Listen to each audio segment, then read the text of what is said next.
yourself, available, or making yourself, throwing it out onto the table. How much risk you're throwing onto the table. Like, that could be 2 trades. That can be $100. That can be $40 for me. So yeah, just like, I did make some changes to my plan. So what I did was, so I find that my re-entries tend to work out in the same trade direction, but I don't know, but the idea that I can re-enter if I lost the first trade, I don't know if it's worth it.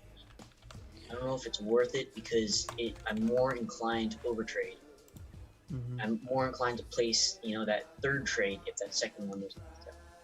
Yeah, that's true. But can I just say one thing quickly? Why don't you look at why the first time didn't work out and focus on how could I have waited to get the second entry as your first entry, where maybe there was something extra that happened once your first one, say, lost, and then you can start declaring or spotting what may be going wrong to start with. And then if you're focusing on what's going wrong when you lose, then you're going to wait, and then you're going to take less trades because you know that the last 3 times you took that sell or that buy, price did this and you lost. So you're going to now sit on your hands and say, if it does this, I'm not going to get in the trade. But then you know that when you look for your re-entries, if that was now your first entry, now you're taking less trades. So for your second, if your second entries at the moment are the ones that are winning, and you make them in a sense your first entries because you're looking at what you're doing wrong originally, then naturally you're going to take less losses, and naturally you're going to not overtrade, because overtrading comes part of like if you have 2 wins for the day, are you gonna take a third trade? No. But if you have 2 losers, you're gonna want to take the third trade a lot more than if you had 2 winners, because there's that all them emotions that you need to make back your money that you've lost, and you're disappointed with yourself. But maybe if you focus less on the money and you focus more on, well, what went wrong? How could I have maybe avoided this, or how could I have got a better entry, and build upon that every single trade, then sooner than later you're going to start seeing a difference. Yeah, I think I'm headed in the right direction because, I agree. Like, I want to, like, a new rule I just made is, like, so I don't end up taking, so I'm more likely to take that re-entry as my first trade. In order to take that second trade as my first trade and just wait for that second trade to come around, because that's the one that usually works out for me. In order to increase the probabilities of me just waiting for that second one, what I'm now doing is, so I'm gonna wait. Like, I have to wait 1 hour now in between trades. So I can only take 2 trades a session. So now I have to wait 1 hour in between risking my money. So that's going to force me to try and wait for that second entry, which usually works out for me. And it's gonna encourage me to just to wait for it, and to for that. And then if it doesn't work out, then maybe an hour later I'll be a little bit more objective. And I won't be as emotional. I'll be more objective, and I'll be more likely to with that second risk, to place a good trade, instead of, putting myself in a position where I can overtrade. And I just put like multiple percent on the table, like back to back to back, which is just not really helping my equity curve right now. So what do you think? I mean, I think that do you think that's going to help me wait for that second entry? It's up to you, I think. Yeah, it's up to you, but I definitely suggest just looking over why was you early, what went wrong, because at the end of the day, then you're going to start noticing maybe you don't have to wait an hour, you just have to not see this and this happen, or maybe you should have waited for this particular thing to happen. So I think if you focus more on that, and then maybe you could say, well, if I take a loss, then maybe I have to wait for a stronger confirmation. So not the same confirmation, something better that's going to give me a better idea that maybe I was just early, if that makes sense. I don't think you need a better confirmation. I think if you just have, I think that could work, but I think you could also, like what I do is, it's just the same exact thing. So we have to get that new high or low to previous candle. So unless you get that, you can't take a trade. And it could be the exact same trade, like this one. Let's say this one, I think the 30-minute, we're not going to take this, but let's say you got in at the break of this one, and then you got wicked out and stopped out, and so you need a new high now. So once you get this new high, you just re-enter based on that with the same idea. Obviously not in this scenario, but you're just waiting for that new high or new low, just with the same rules, just trading the same rules again. And I'd say focus less on trying to add rules, because that's just going to make it confusing, and then you're going to have too much like clutter to deal with. If you have like 10 rules, and then you're losing, which one of those 10, or the combination of a few of the 10, is the reason that you're losing? Or is it just you overtraded? Because you clearly have rules right now, I'm assuming, right? Not to overtrade. Yeah. But you still did it. So adding another rule is not gonna make you not do that. I think you just need a few days of just doing it, getting these few crappy days out of your system, and then I think it'll be fine. I don't think you need another rule or you need to change anything. I think you just need to just stop. I mean, it sounds like harsh and simple, but I mean, you can add all the rules you want, but are you going to follow it is kind of the thing. So I think just keeping it simpler and not adding more rules, just keep it simpler, and then just start to follow those rules better. So like make it a goal every day, like, okay, each day I'm going to make sure I follow my rules to a T, and just start with one trade. Win or lose, you're done. That's it. And then next week maybe do 2 trades and see how you do.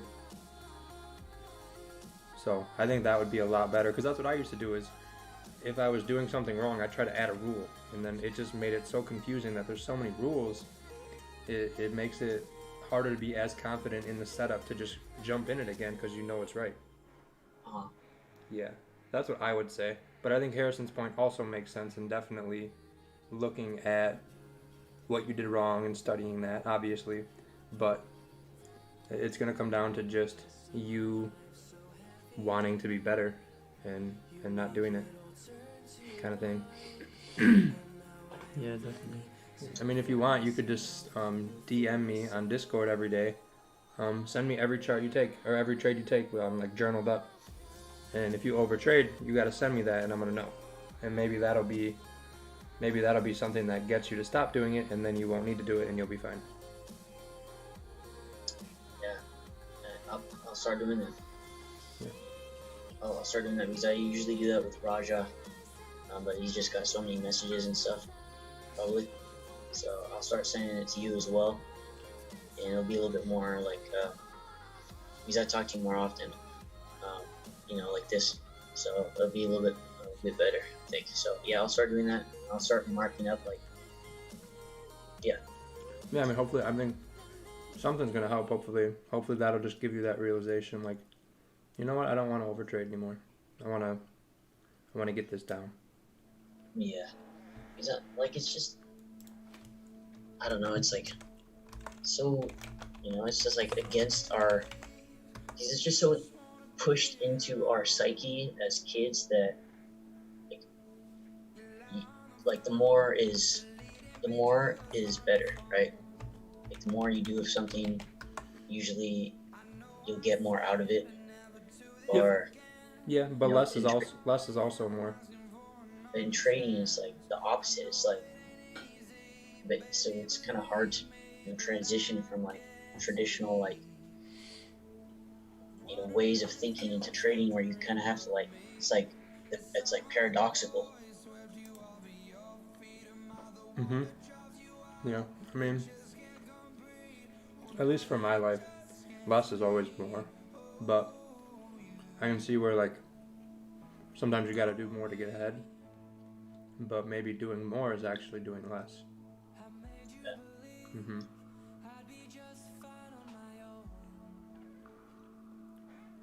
Yeah.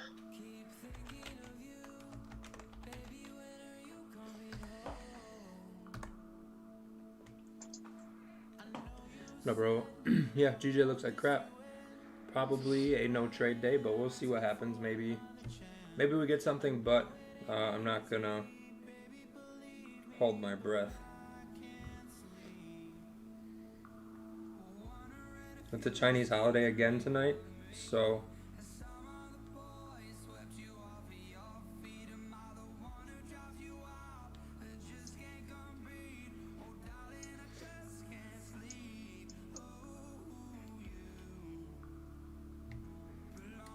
yeah, I don't know. I don't know if we're gonna get a bunch of volume tonight.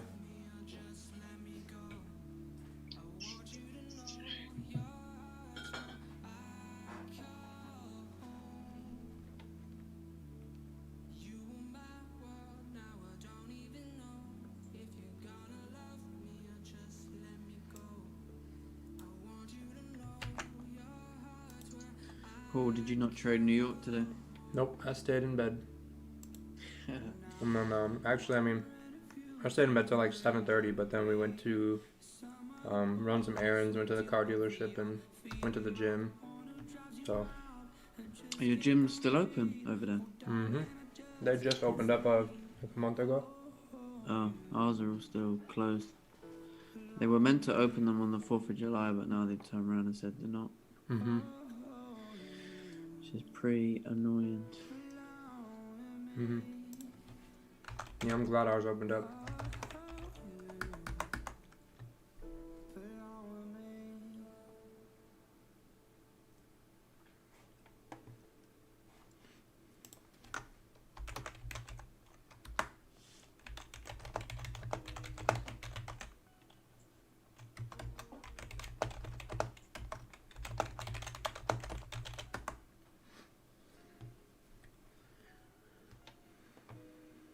I am in the US.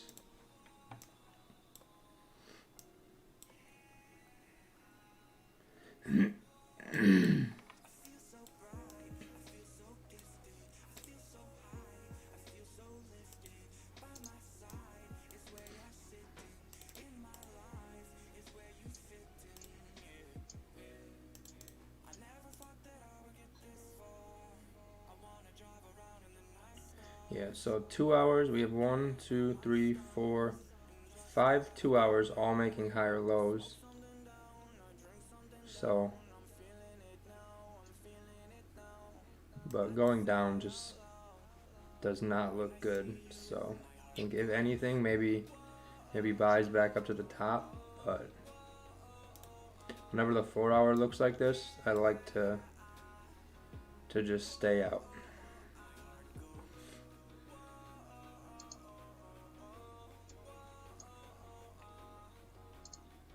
And then all these 4 hours here kind of got higher lows coming up. I mean, here. So there's no real higher time frame lower low because this daily's just been stuck inside of this daily candle. So maybe a new daily low might give us something, but feeling if anything open maybe, but but we'll see.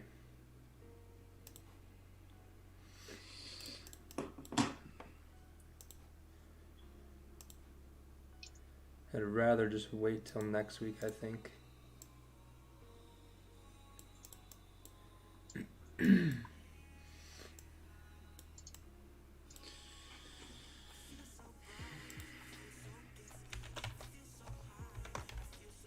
you gonna try and trade New York tomorrow? No, I'll probably just take Friday off again too. Yeah, I'm Yeah. thinking to do the same.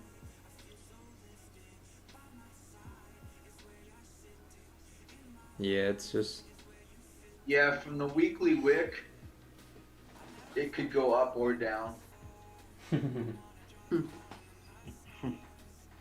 I think that is the best prediction we're gonna hear all night. The only thing, Yeah, that is spot on. 2, 3, 4 weeks ago were higher than the low of 2, 3, 4 weeks ago. Okay, fine. You know, it's like, so. Thanks, Lay. Appreciate it. LMFX is pretty good. I like them.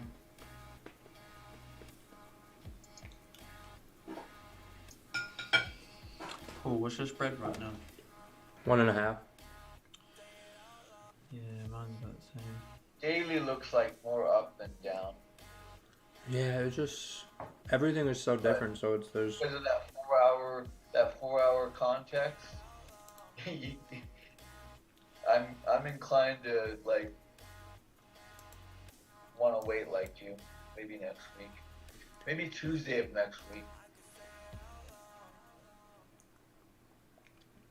yeah, something will be. It'll be. I mean, Wait, do we have any economic events coming up on the calendar? What's that? well, it's Chinese holiday, so I think that's why there's no volume for Asian session. But I don't know why New York didn't. I mean, did New York really? I mean, nah, not really.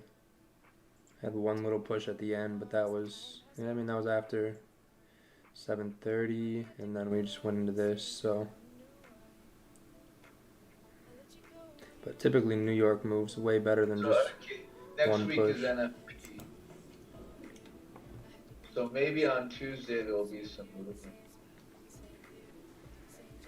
Monday we got an EUR holiday again. Last time we had that, it was just ranging. I don't know what time that's at. Oh, it's all day. Okay. GBP Monday 4:30. You know, it's times like this when social distancing becomes less appealing.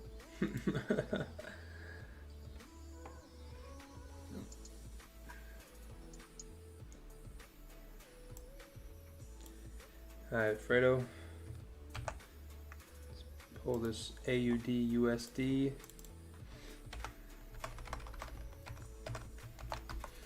But yeah, if we don't see any movement by open or right after open, we're just going to call it a night early and save our profits for the week. Support formed on the 30, yes. Higher highs, higher lows. SL on previous. Break out of the high previous, I like it. And then that same trade. I think it looks good. I mean, someone was saying GA. Yeah,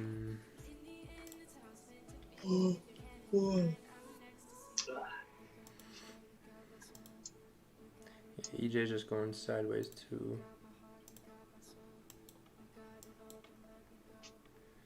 I don't like what we come into on GA. I mean, maybe something under here, but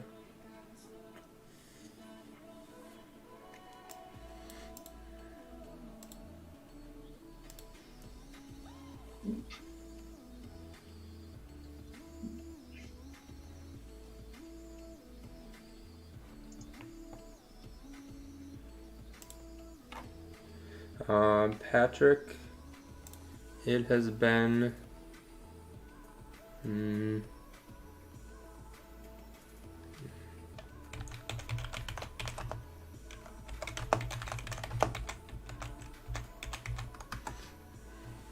somewhere around there.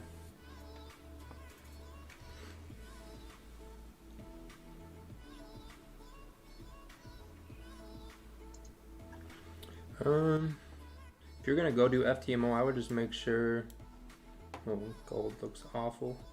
I would just make sure you are confident in your abilities. Otherwise, you're essentially just going to be paying for a demo account, as you won't be able to complete the challenge. And then that is basically what you did, was just pay money to do something you weren't ready for. So I think if you're doing it on your own account, live account, and you're doing fine for a few weeks, few months, then I think it's worth giving it a shot. But otherwise, if you're not ready or not sure if you're ready, I think you're better off waiting till you are ready and trading your own money until then.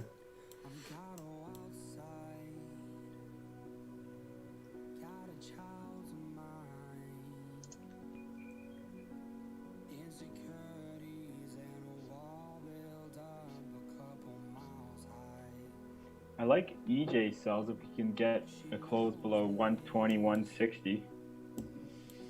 That's kind of the only really thing I see right now. Yeah, I saw that too. Right under here would be, it's like a free fall underneath. Because it's been a while, yeah. And that one, the only time it broke it there was that Trump tweet. So that's kind of, I kind of delete that from there. Was that this wick here? Yeah, that would be my first target if we get a close below. Yeah. But then if EJ is going to go somewhere, typically GJ will also go somewhere. Yeah. GJ just doesn't have his clean traffic down. Yeah. Yeah, it's not as clean.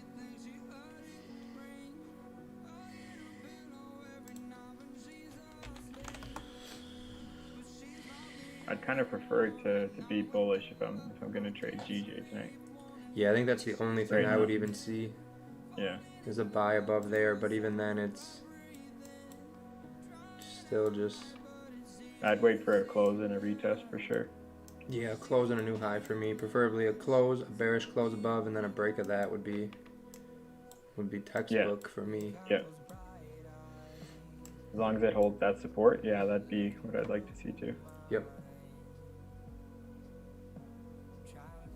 Not trading any breakout candles the way this week's been going. No, because then you just get... I don't like to trade those regardless, but definitely not this week. Yeah, the highs and lows entries that I do, and I think a bunch of other people in here do also. If you weren't careful, you really got stepped on this week. Yeah, and that's just what happens. Like, it's when the market moves like that, you just got to know that this breaking above this bullish candle is not going to fill this and continue when it has all of this over here. You're probably better off waiting for something to close, or at least get above everything and then look to get in. But yeah, when there's a ton of wicks like that, the highs and lows entries don't typically work. But I mean, neither do closes either. So yeah, generally you want like something to clearly, like, instead of trying to what I've kind of figured out that works for me when I see it kind of just move nasty like this, instead of trying to catch the move, just like trying to catch it here and take it up, let it pull away and then kind of pull back and then get in it, because then you know you pulled away, and if you stay above, then you're good. Same thing here. Let it just drop and pull out, and then once it comes back and forms a resistance, whether it's here or here or here, then take it. But trying to catch it from right out of the zone, when it's doing this, it's a lot more losing than winning, from what I've learned. Yeah. So.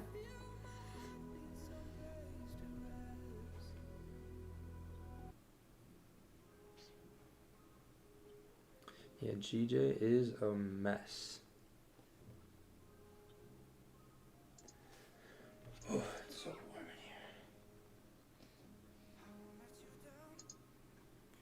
in here. Yeah, I'm gonna see how this. I'm gonna wait for this 30 minute to close.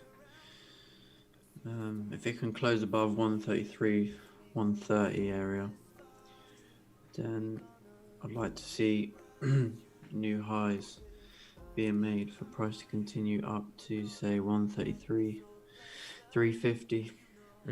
Yeah, I think That's buys are fine going to be TP. the only worthwhile Yeah, I opportunity. can't see us coming down.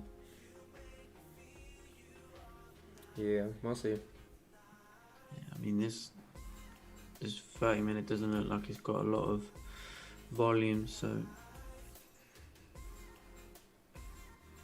we usually typically start seeing a bit of volume start coming in at this sort of time, and it doesn't look like there is any. Yeah, normally we'd have some like 50 minutes ago. That's normally we're Yeah. jumping in at like 5. Yeah. Don't forget to like the stream. Also, if you Yeah, don't follow me on Instagram, I posted a story that there's gonna be a special live stream tomorrow that we normally don't do, and basically every weekend the private group with subscription or mentorship does simulation. So we're just gonna live stream that, and hopefully do some learning for everyone. But that's kind of the plan for tomorrow. It's 6:30 Central Time, PM obviously. So 6:30 tomorrow night. There will be a 1 or 2 hour long live stream. So.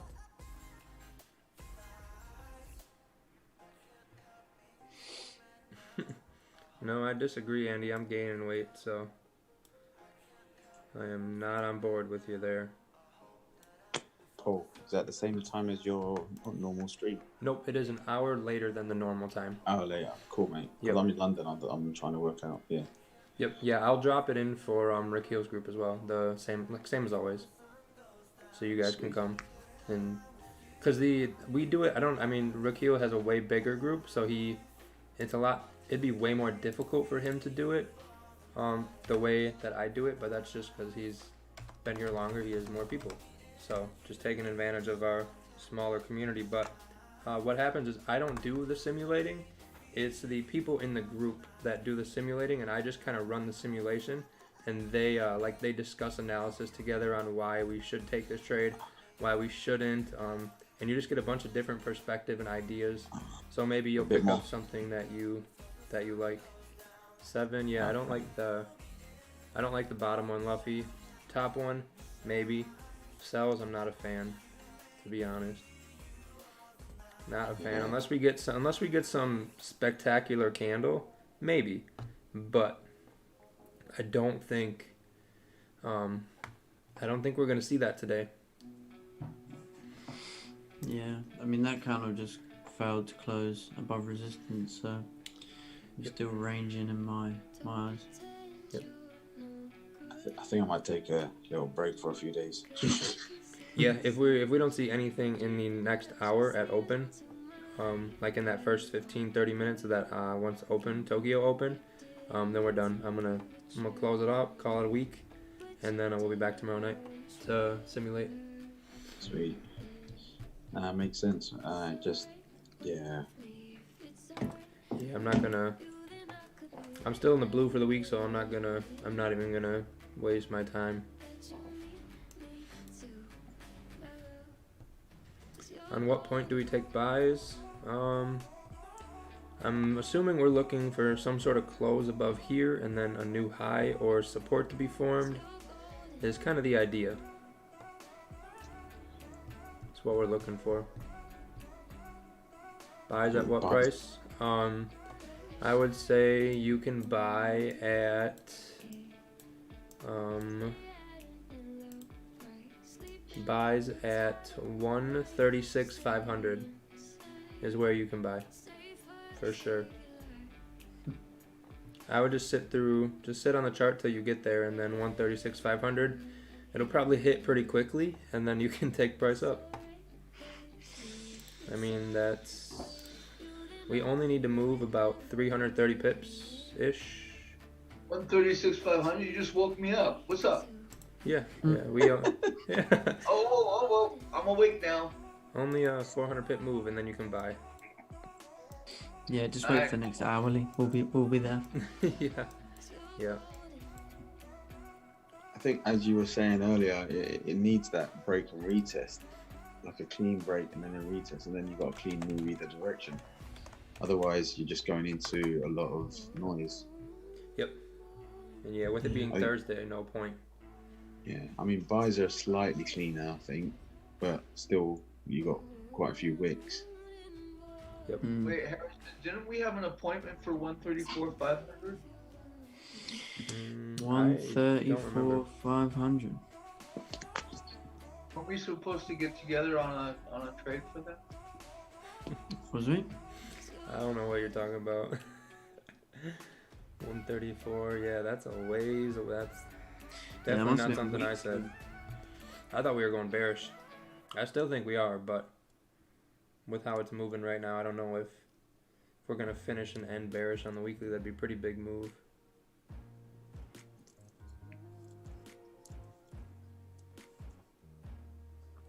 Well, you know what, kiddies? You don't have to spend all those profits and go into the weekend empty-handed like you might have done last week. You can save your pennies and go into the week with profits, and perhaps next week pick it up again.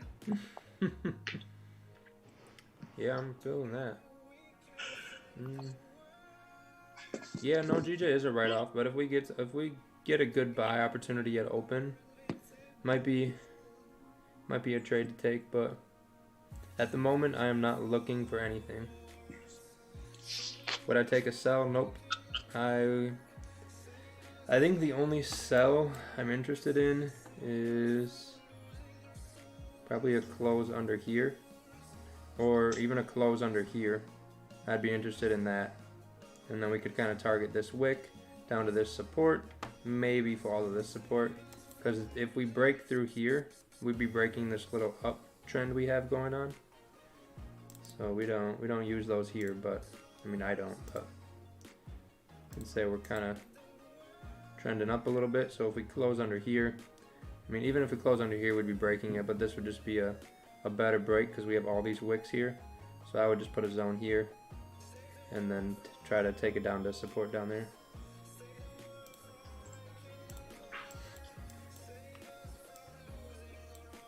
Yeah, it needs to break that bearish structure. Sorry, Yeah. bullish structure. Yep. Yeah, even that one I would rather this 4 hour just get out of here.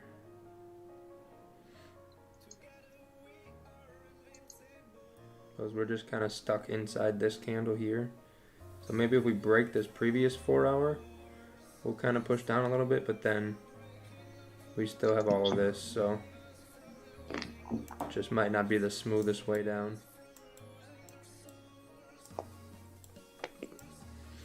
We'll see. Yep, yeah, gotta be careful with the FTMO on when this stuff happens. Better off just waiting till it's out.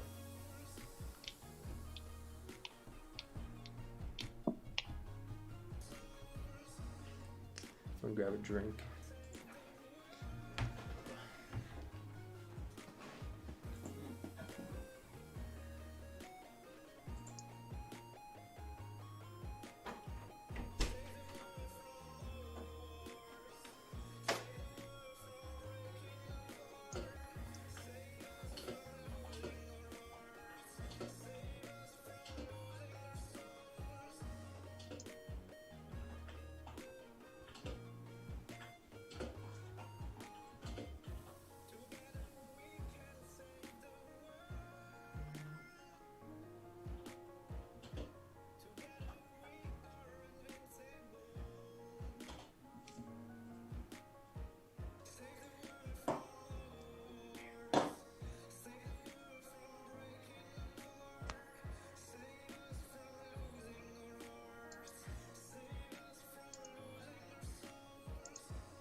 I'm wondering how next week is going to be, like what the price structure is, if we're going to consolidate again, or if we're going to break out of this 4-hour consolidation or not.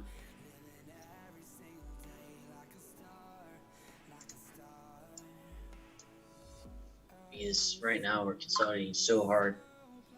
There's so much built up energy in this consolidation that I think we could see a pretty explosive move, either up or down, in the 4-hour and the daily. Yeah, but what if it just gaps over it all the weekend and wake up next and it's all the way up there? I prefer it. Just skip this whole entire mess. I'm just joking. It could happen.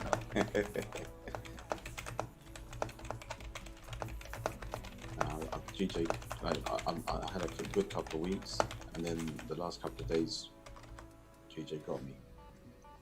So I'm just like humbled. Oh yeah, me too, man. I was doing really good up until Wednesday morning, and I was up 6% or something like that. Yeah, I was something similar, bro. 11%. I think I was up 11%. Damn, that's a lot. How much you risk per trade? Like 2%. That's really good shit. When we look for a trade, yeah, typically 10 pips, but it also depends on the stop loss size. So there's the stop loss size, the target, and what is to the left is what runs through my head when I look to enter a trade. And it's all figured out before I even enter the trade. So typically if we get like a 6 or 7 pip stop loss and we have 10 to 15 pips of clean traffic, probably going to be break even once we hit 1-to-1, 7-8 pips. Look to secure 80% around 10 to 12, and maybe leave a little bit of a runner go. Kind of depends on what the market. If the market's given us a 5 pip stop with 40 pips of clean traffic, I'm probably going to try and take it to 20 pips and get a nice 4-to-1 R-to-R trade, and then be break even once I hit 1-to-1. So it just depends what the market is going to give us. If it's going to barely give us 10 pips, we'll try and take our 10 pips and get out. So very situational. Just got to adapt to what's going on that day, that session.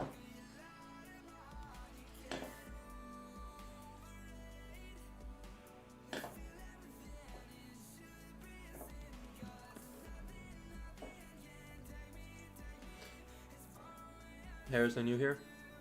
Yeah, bro. Guys, check the Zoom chat. I sent you a message. Oh, did you? Yep.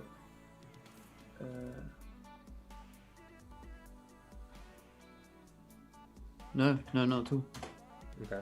And then can you put the link for your channel in, and then once we hit peak, I'll pull that up. Yeah, sure. So we get the most amount of people to benefit you and them. Yeah, appreciate it. Mm-hmm. Hell of a guy, Paul. I know what you're doing. What's up? I like it. What? Just what you're doing. Supporting the other guys in the group. Oh, of course. I like it. Anyone that's providing good content and is a good person, I'm all about it. 100%. Mm-hmm. Because then there's just more people in the community that are going to actually help people, which means more people will actually get help, and that's like good for people, good for the Forex community.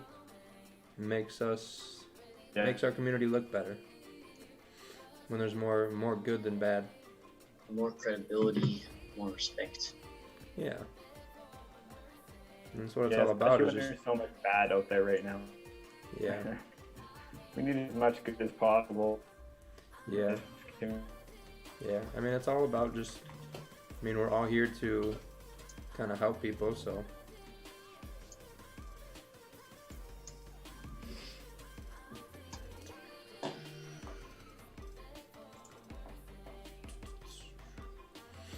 Magic Keys works. Yeah, it should work. JM. It should work. Yep. Thank you, Blizz. Yeah. Appreciate it, Connor. Yep. I will post Harrison's.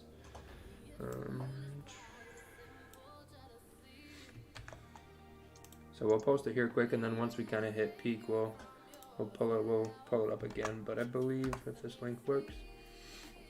Yep. Oh, oopsies! I can't let him see that. Oops. All right. So this is, as you guys know, Harrison. This is his YouTube. He kind of goes over some Asian session stuff. So if I ever don't post what happened in Asian session, you can probably come on here within the next day of that session and kind of figure out what went on and whatnot. So definitely go subscribe to him. He is very up and coming and a phenomenal trader. Very disciplined. Mm-hmm.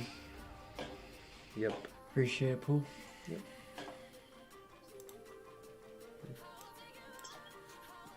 Where are you based, Harrison? I'm in London, mate. Mm-hmm. Oh, cool. What about you, mate? Yeah, London. Oh, whereabouts? Do you know Isle of Dogs? Community Wharf area. Oh, right. Okay. Yeah. Yeah. I've been up there, around there a few times. You? Busy. I'm from. Do you know do you know North London at all? A little bit, yeah. Do you know Enfield? Enfield, yeah. Oh, Ye- Enfield, yeah. Yeah. From around that area there.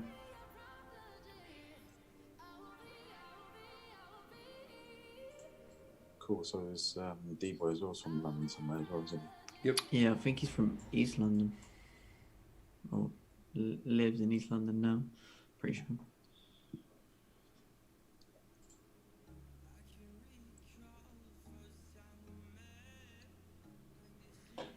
What makes you choose Asian session then?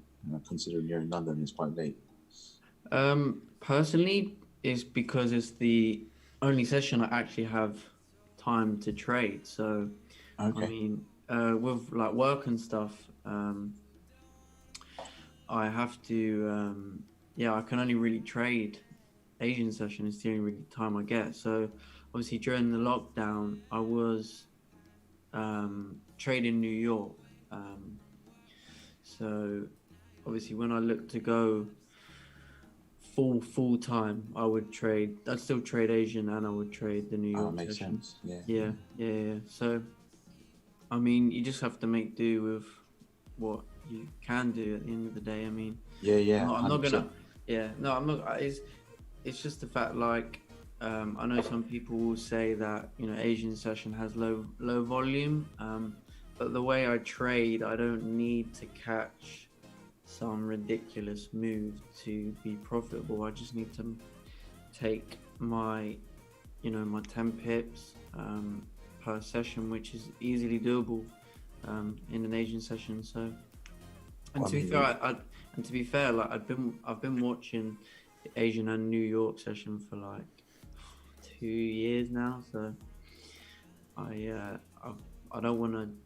won't want to go ahead and now just start looking at London because there's bigger moves just based on that, where I've seen so many things happen without even putting money down it just be a waste of Yeah, no, time. 100%. I was just more Yeah. curious just to kind of, I guess, give other people an insight into I just why think you got to, I just, choose the sessions they do. I mean, you just it's got to trade what you work. can. Yeah, it's got to work around your current lifestyle or life Mhm. situation. Yeah, I mean, there's no Or point. things. There's no point saying you're gonna change job or do this because you want to trade these times. It's just about, when the time's right, you'll be able to do what you like, but you have to get there first. So 100%.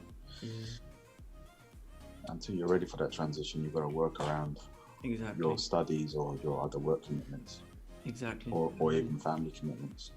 Yeah, I mean, I haven't like set a particular time limit onto when I want to actually fully commit to trading with everything in terms of full time Oh yeah. As if it was a job. I don't think you should. No, I'm not prepared to do it. I'm not prepared to do it yet. It just I want to wait. Maybe try and grow my account a bit more. So when I do actually go full time, I'll be able to, make a substantial income. That's my goal, and I don't want to jeopardize my other income until I am so confident in that. If that makes sense. Yeah, it's also you put pressure on yourself. Like when if you transition too soon and you rely on that money, then it's like extra pressure, right? Yeah, exactly.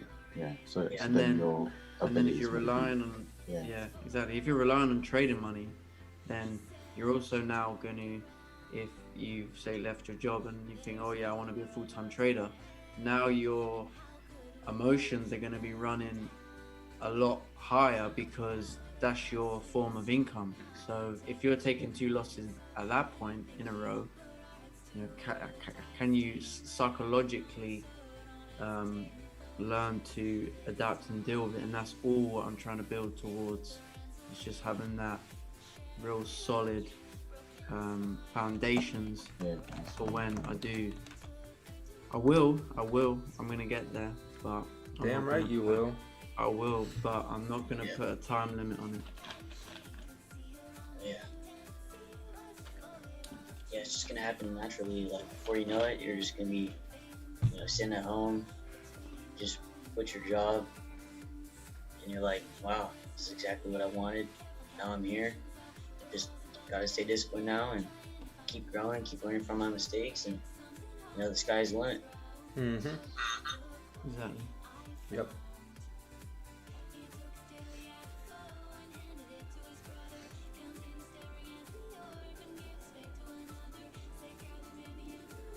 Did the 15-minute close above? I believe it did. I think. Yeah, 15-minute did. Yeah, I think. Didn't really leave much of a wick to the top side. Yeah, I'm gonna wait to see how this 30-minute closes.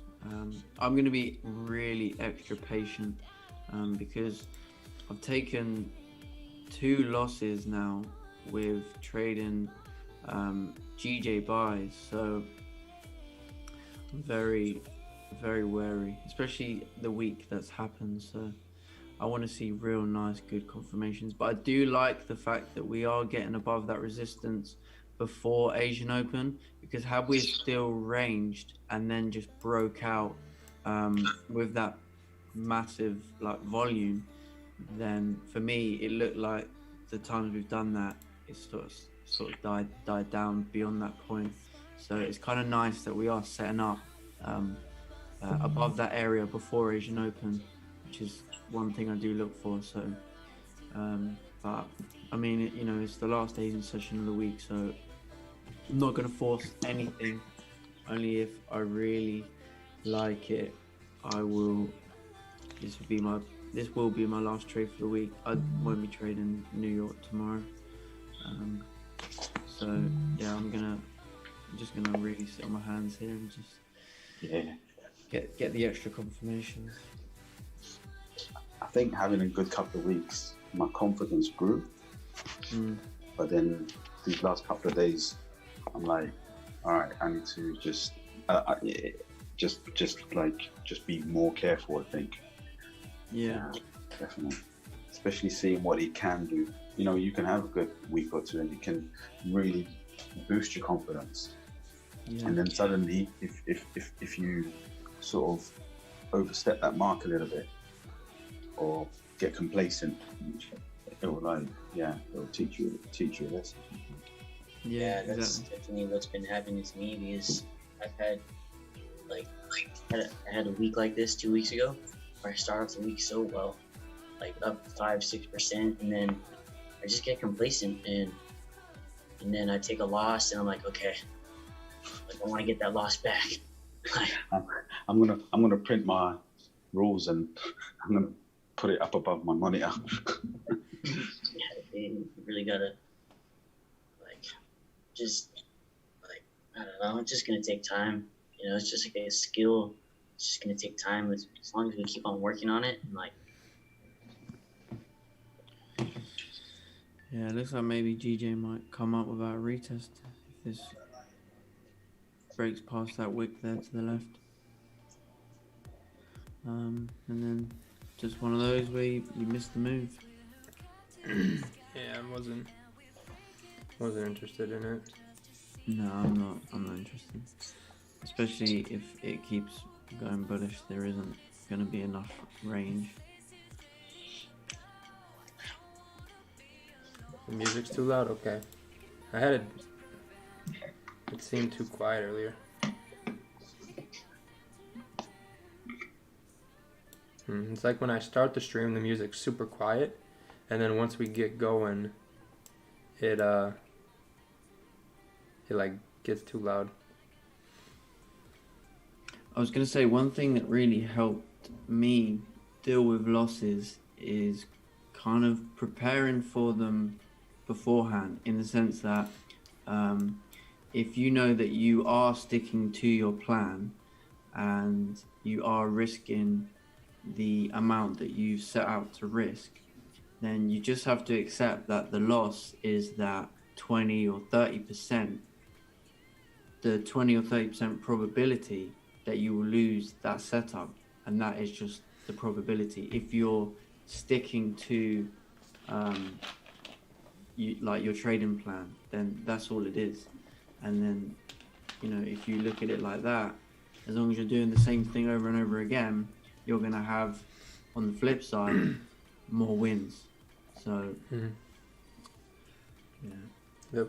The reason I'm not in this trade, my 2-hour rule is bearish, so I'm looking for sells until we got above here.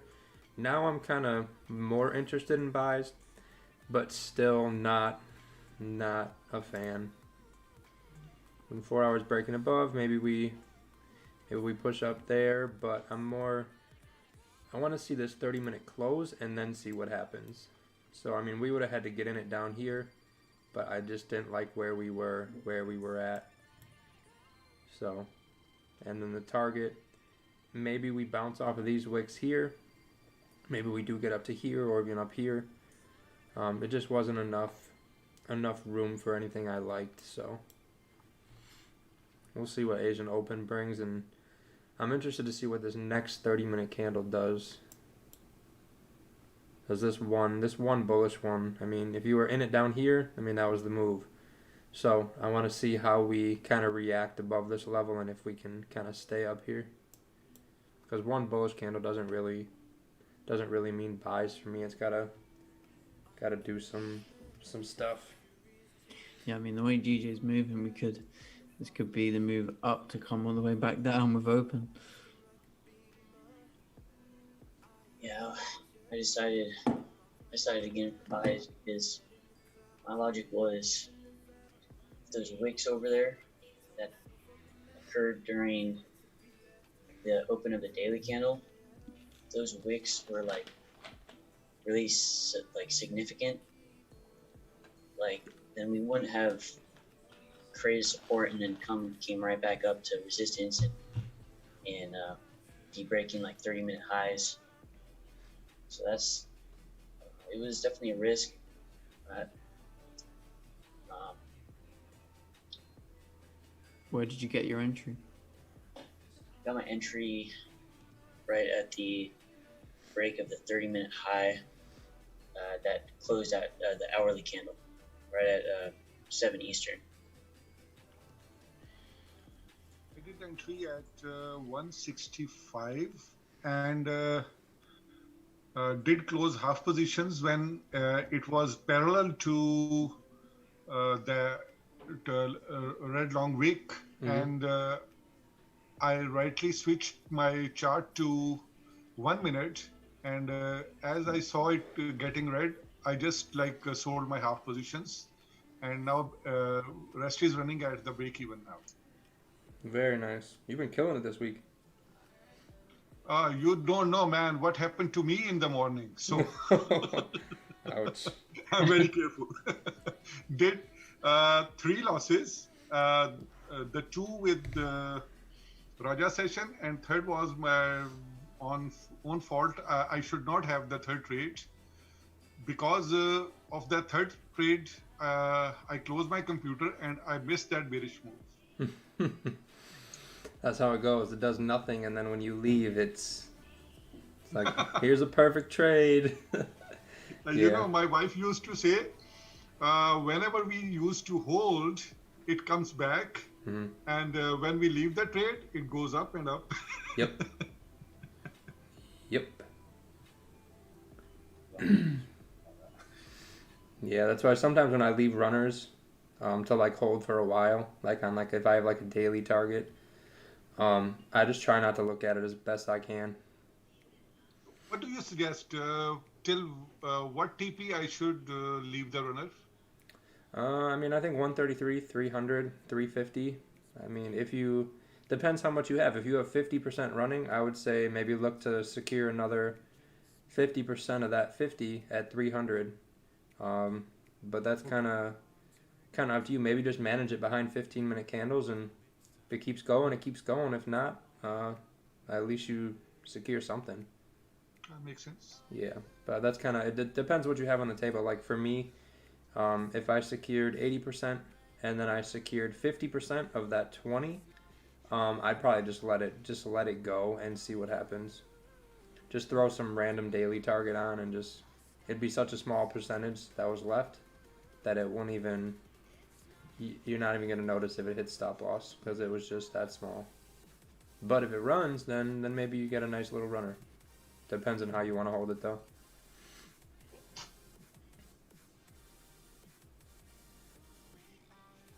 You took a sell to I will close my partial position around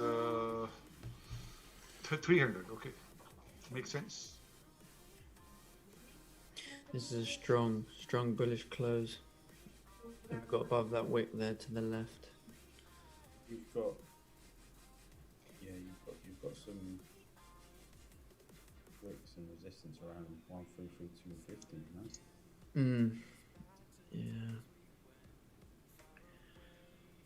Clean traffic closer to the candles we're trading now, though, so that gives you a teeny bit of help. Yep. Yeah, I just want to see. So the kind of thing I'm thinking, what I've seen GJ do a lot, is we had this wick to come, kind of like wick fill, you could say, and we kind of have this mesh to the left. GJ kind of just plowed the snow and cleared a nice path down. So I'm wondering if open is going to set up and then push us back to support.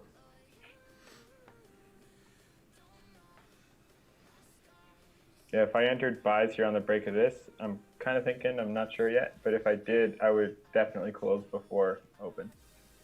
Yeah, just no matter where I am. Yeah, I think it's going to be a no trading session for me. For me, it's observation and learning session. Yep, it's a hangout session. Yeah, 100%. Yeah, when I've actually did this yesterday when I was trading a no trade session again. I was just playing my ideas with like literally 1% of my normal volume, just to actually play the trade out with a even a 0.01 lot, just to feel the trade. And I've been liking it for just kind of training, and I'm taking like $2 or $3 wins or losses, which to me I'm completely okay with. Yeah, I mean, I was thinking that's a little funny. What was happening in New York session this morning, yesterday morning. So I was thinking the best way is to take a very small lot between the ranges. When it touches the border, just take the opposite trade. So it will be keep running in that range. Yeah, I don't know about all that. Yeah, I treat mine like a real trade. Yeah, you need to wait for your confirmations. Yeah. Yep, I think this is good. I don't know if typically once we get open, we're going to see ideally one little burst of volume, if any. So that's possible, but typically Asian, the move from support up and then the move from whatever resistance we create down is pretty much all you get for Asian, especially with the Chinese holiday today. Yeah, so. Paul, I'll be back in a minute, mate. All right.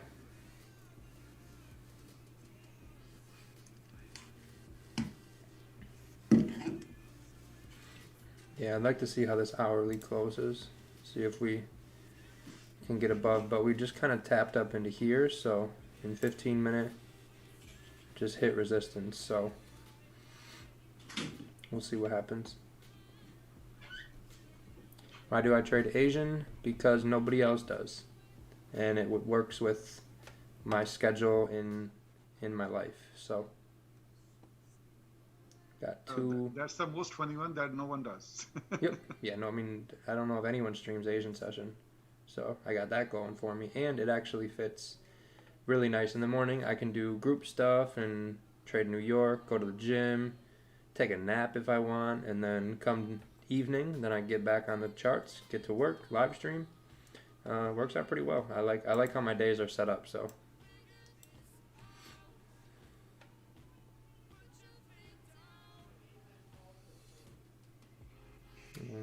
All right, Rabbi. I'm going to hit my stop loss.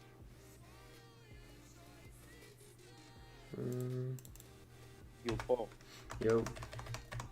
I got a question for you. I was testing something out. I just want to know what you think about it. And if you think it's like being too safe or aggressive, the word, I'm not sure what it's looking like. I mean, it worked out here. So if you have a timer now, can you drop down to the 15 minute? Mm-hmm. So I took an entry, 1 second, I've got my annotation tool. I took an entry, this created the bottom wick first on the 15, it took an entry as it's coming up, broke the high, right? Yep. And then it broke all these wicks to the left, right? So every single time when I'm in a trade, when it breaks everything to the left, I think that it shouldn't technically even have a, like, obviously it's gonna try to create a bottom wick, but it shouldn't have like a deep pullback like how it is, right? It should just continue up. That's the idea behind the trade. So the thing I did is this is the new thing I'm trying to add into it. So this broke out of the range, took the entry, and then 30-minute close. And as the new 30 minutes coming down, I quickly set my entry to a BE, because theoretically, if this was going to continue going up, it shouldn't really come down too far. It shouldn't really come down too far down, because we broke all those wicks to the left. What do you think about that? I think that makes sense. If we're truly going up, then yes. But yeah. I had this kind of visually mapped out. I didn't put it on the chart, but if you look, I mean, even that's kind of spacey. We'll do, if you see right where we kind of tapped. Yeah. And now we're having this reaction. That was kind of what I was expecting. So we kind of pushed up to there, and we're either going to push back into here and fall to support at open, or we're going to fall to this, hold support, and continue up to here. Yeah. No, I see that too and everything, but this is just like an idea for all ranges, not like necessarily this, but like if we were ranging somewhere else, like if I were to take a trade in a different range and try this method again. So pretend on 30 minute, I took, this is an entry. This happened in the New York, right? This is New York, if I'm correct? Yep.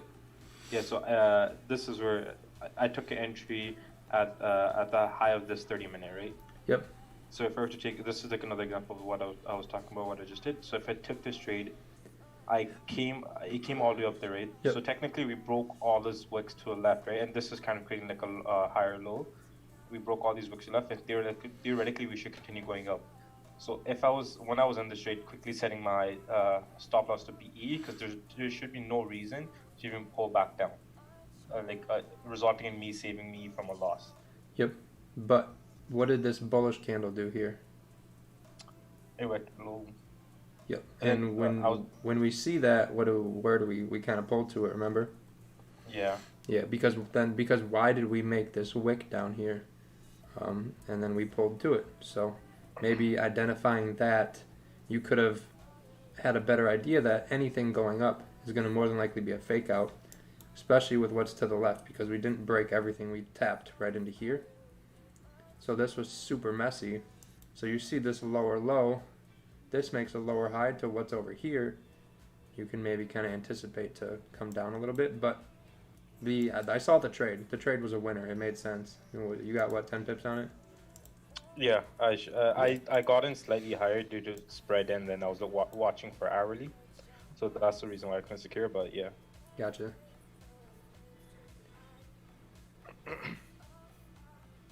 Yeah. We'll see. Maybe we get something. Maybe we don't.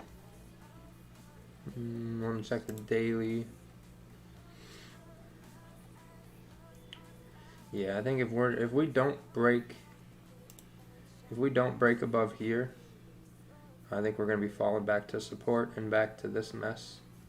Maybe we get a little random wick, but I don't think unless we break kind of this guy, because we have like a higher low, higher low, higher low, and then like these ones all kind of just clustered, but nothing below here. So we really need to close under here to kind of break this kind of uptrend structure.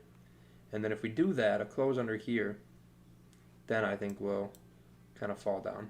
But until then, we're kind of just, I think I saw something from last week that did the exact same thing. Let me see if I can find it.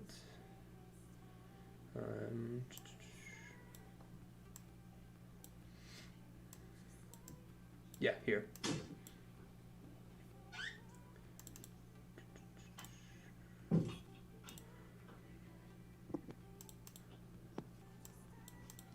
So kind of trending up there, but overall coming down. And then once we kind of break through, kind of fall down. So we just kind of gradually inched and ranged our way up. And then we broke out, came down. Obviously, you can probably place this better. I don't use them, so I'm not really concerned. It just visually, it's pushing up. So same thing here. Why did that delete? Same thing here. See how we're kind of just gradually sort of inching up. For whatever reason, it may be eventually when we do break out, we'll see a nice little move. I think it's going to be to the downside, but also this is like, I know a couple other people talk about it, but what time frame are you on there? The 30-minute? Yep. Could you zoom out just slightly bit? Is this the like head and shoulder kind of thing that people always talk about to continue going down? I think so. Yeah. Kind of looks I like don't. it. I don't use it personally, but kind of looks like that. Yeah, I think this bullish one's going to be a fake out, just on experience from what I've seen in Asian. But we've been wrong before, so we'll see what happens. We could totally fly up, hit here, maybe get tapped back up into here just because that's what it wants to do. But I think higher time frame is still coming down. We just don't have any new lower low on this higher time frame. We're all higher low, higher low, higher low. So maybe if the 4 hour can make some sort of low and sort of break out of this little area, then we'll see the daily make a new low. So let me mark that daily quick so then we have you can see, so 4 hour. So that daily wick is right here. So ideally if we can get below this guy, because if we look, we're really just stuck inside this one bearish candle right here. We haven't gone above, we haven't gone below. We had 4 hours inside of it, another 4 hours inside of it. So I think once we see something above or below there, maybe even this previous one, we would then break out. Then we're gonna see the daily start to move, and then it's going to, the daily will have like the lower high and then a lower low to give us more movement down.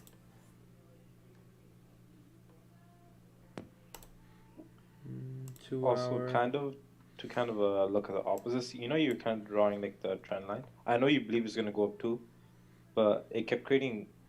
1 second. It's like wedging itself. Yeah, it kept creating like lower lows thing. I mean lower highs. Yep.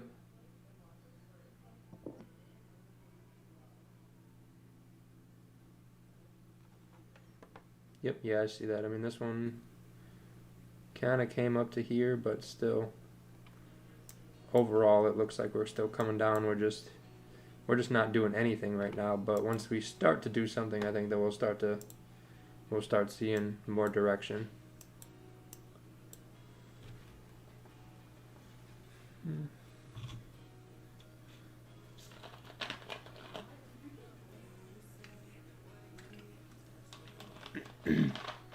But if we don't break this previous 30-minute, I do think we're falling back to that 133 even support.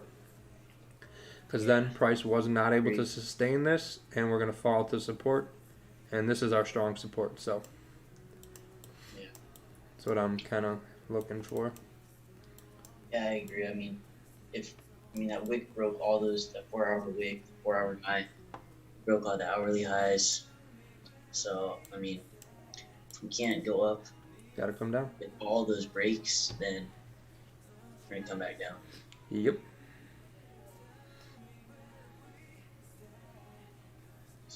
I'm still on my buys right now. I'm holding just like Gurjot. So I didn't get 10 pips. It came to 8 pips, and my stop loss was 9 pips. My stop loss was 9 pips, and it came up to 8.7 pips. Yeah. But I wanted to come up to 10 pips for the spread, so I can get my full win.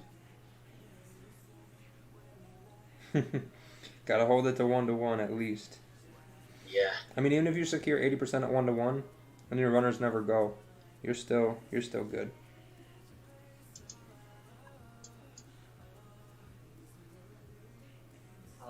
Gurjot, I still got my stop loss. I moved it up to the previous 30-minute candle, but the low of the previous 30-minute candle, because I just want to allow it to breathe a little bit, because I think we're gonna end up pushing up or get another leg up. I don't know if we're gonna come all the way up to that zone, but I just want to let it breathe a little bit.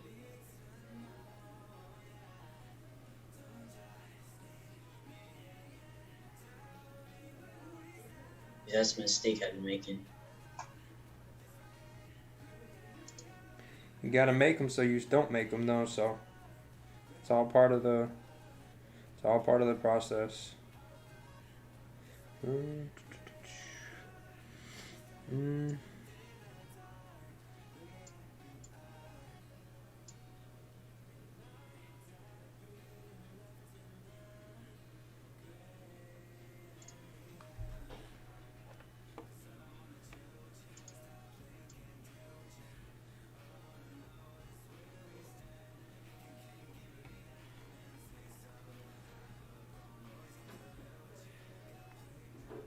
I guess we will get a clear picture of the trend after Asian Open, maybe after 15 minutes.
Yeah, no, Eric, he trades very different, but he's very good and knowledgeable as well.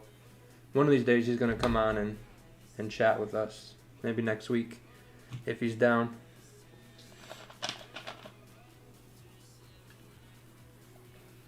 Sorry, bro, I'm back. Yep.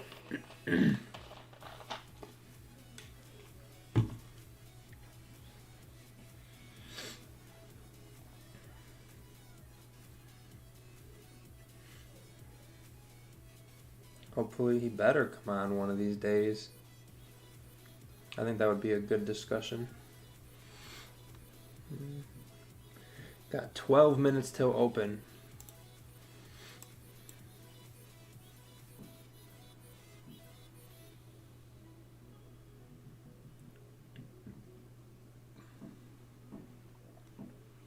Damn, we didn't even come close to 1K viewers this week.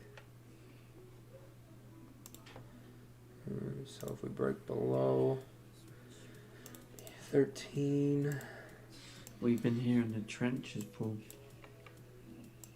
Yeah, I mean, I guess people are just looking at kind of like pre-Asian. They're like, yeah, I'm good.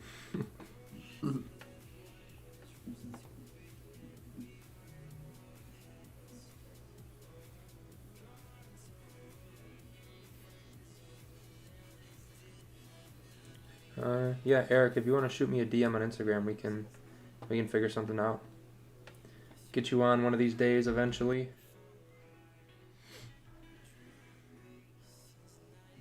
Yeah, there's a lot of people that trade in the U.S., I would say.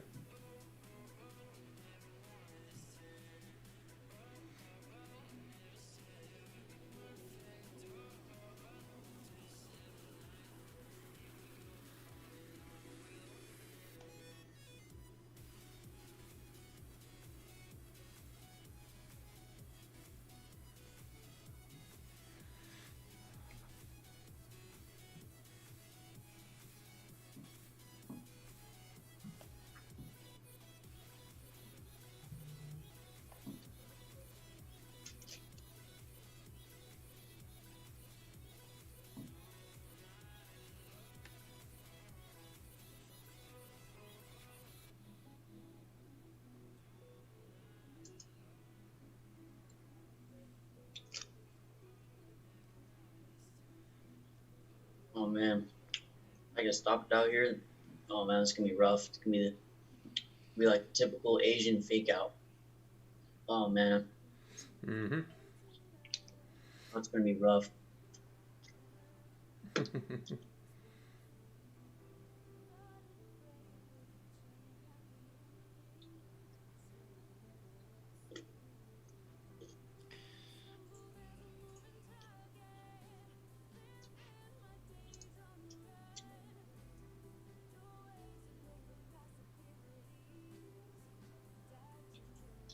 I'm gonna hold though. Holding. It could still go up. I mean, we'll see.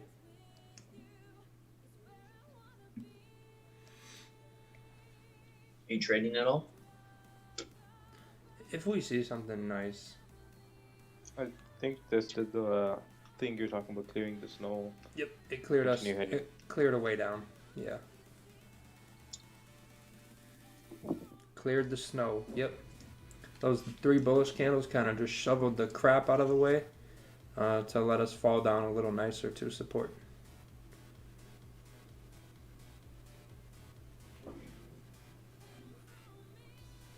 Oh man, should I admit that I'm wrong right now and get out for break even? Oh shit. It's up to you. I tried the break even thing today, and like, I think I'm gonna start using it moving forward. That's good. Gotta buy your magic keys so you can go break even at the push of a button. Yeah, man.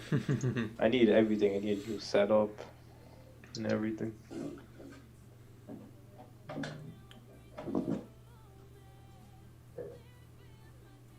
think you should try that out.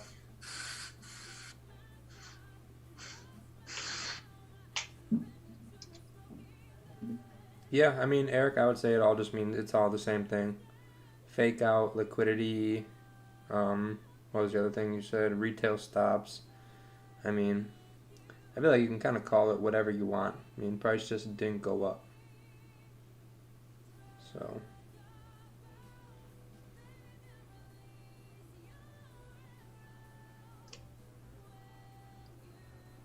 Yeah, if you break even, just... I mean, you break even for a reason, so it either goes up or goes down.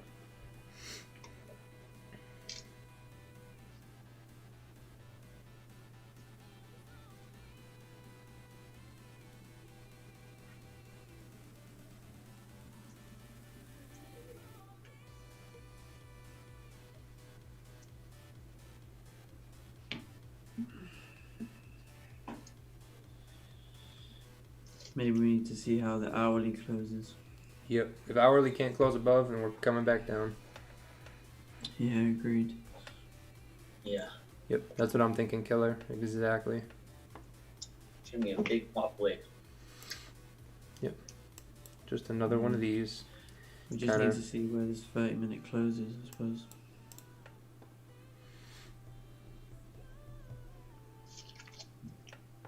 Yep. Seen Asian do it and try to capitalize on it tonight. I'll be back in a sec.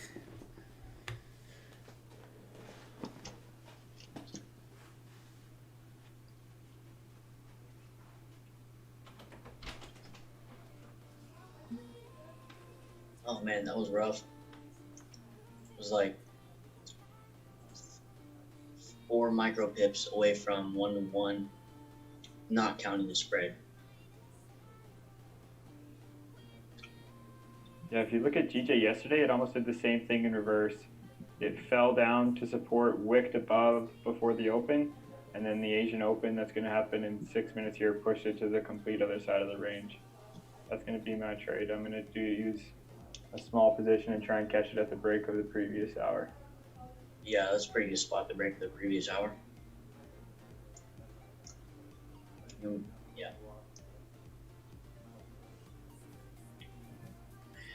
This 30-minute don't have any wick at the top. So even if 1 hour closes bullish, still I doubt it's going to be bullish or no.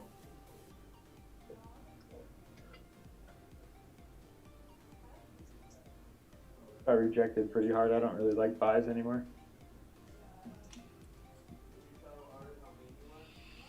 Just wait to see how the candle closes, because it may need to come down and retest that if it's going to continue moving up. Yeah. If it closes below or it breaks the low of this 30-minute, then I would say yeah, for sure. We want to see it for a fake out. We'd want to see this candle close back in the range.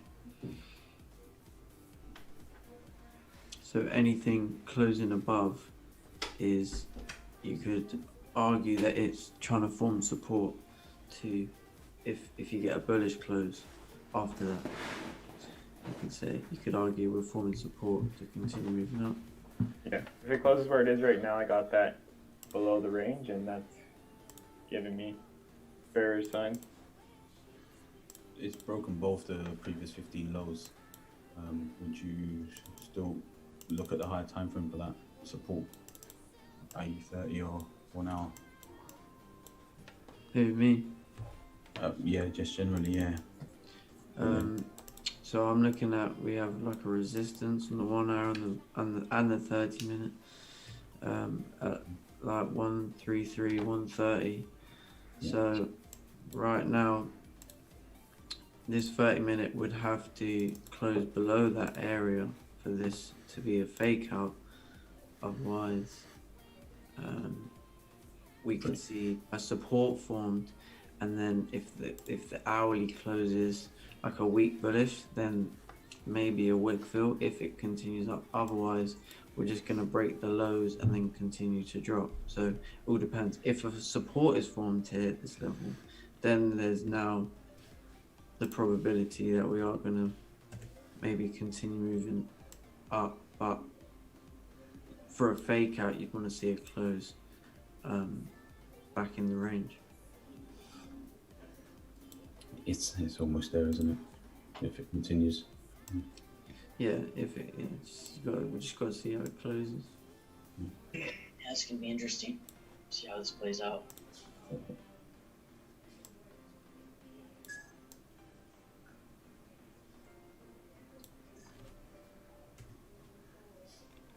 I am enjoying myself right now, though. Even though I was 4 micro pips from TP, I'm still having a good time, man. Oh, yeah. Salty. Why you know, like sometimes you don't take, like, you have to take, is your rules like you have to be spot on with your TP, or you Jeez. You guys see the candle? Sorry to interrupt you. Keep going. Oh, shut up. Yeah, I mean, like, can you not be like a pip away, half a pip away? I mean, I don't know. I guess on Tuesday I was like half a pip away, and so I secured. I secured 80%, but I don't know. I mean, like instead of being like I could have been up another like percent, or maybe even a percent and a half, if I just wait for the spread to catch up on my trades. So I'm just gonna start waiting for the spread to catch up on my trades. I think it's worth it to get like a complete 1-to-1, not you know get I mean you get chipped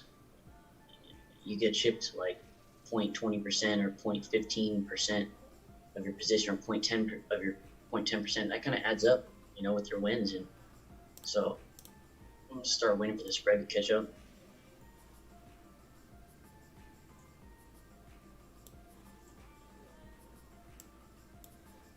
Just a few times I just noticed it goes really close to my TP, and then comes back into drawdown, and I want to avoid that.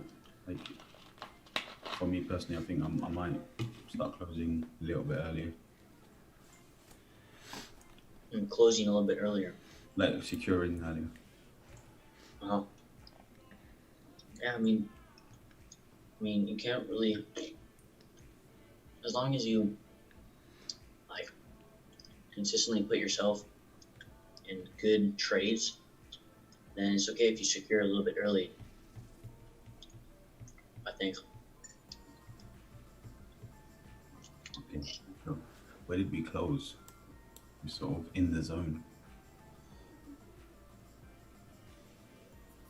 Pretty much right at support, yeah, it's close. The low of that 30 has been broken. Top quick hasn't been created yet. Yeah, I'm looking at the low of the hourly. Yeah, me too. Okay. So got a few more pips for that. Oh.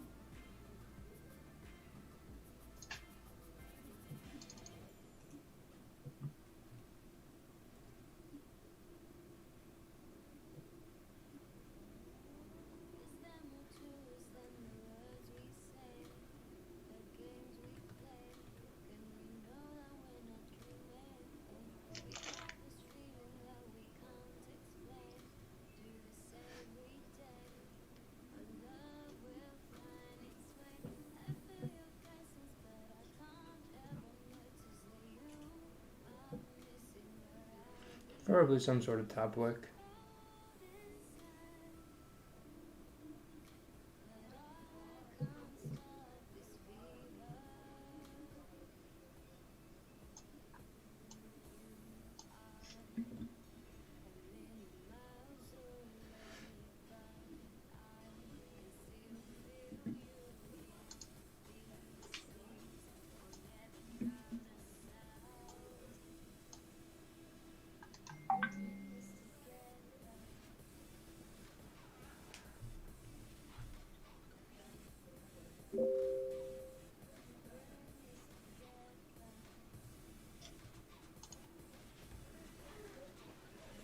There it goes.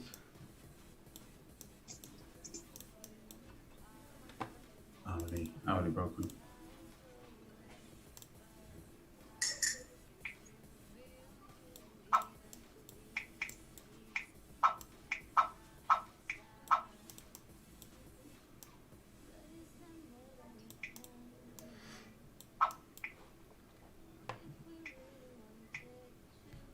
What is that noise?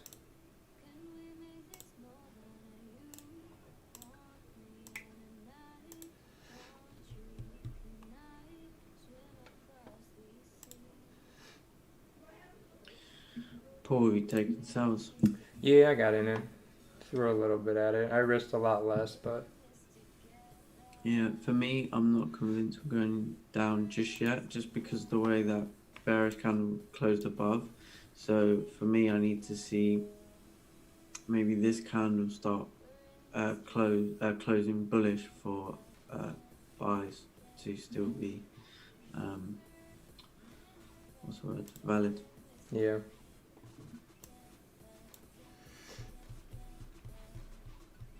I mean, if we break below 15-minute, okay, I think we just did. If we break below here, I think we're gonna just hit support.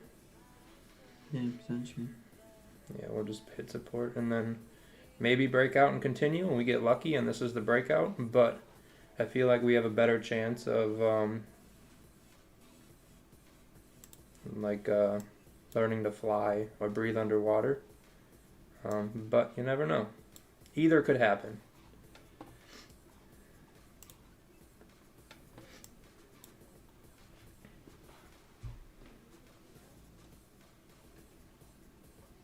I think we'll tab 13300 again.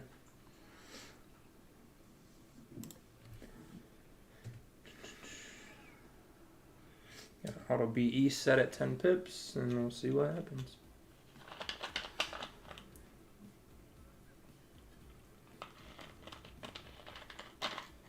Is that B and partial securing as well? Or?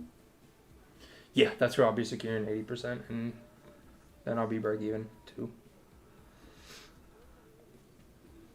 But yeah, my MT4 30-minute looks way different than TradingView. So now it's just, we broke past a bullish candle, and now it's just a bearish wick to kind of come fill. So this candle, it's just a bearish candle. It was right here, and now this is just a long wick from here to here. So let's set this at 10.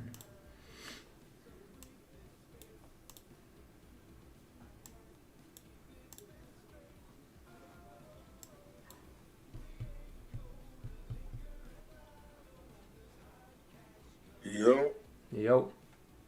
What's good?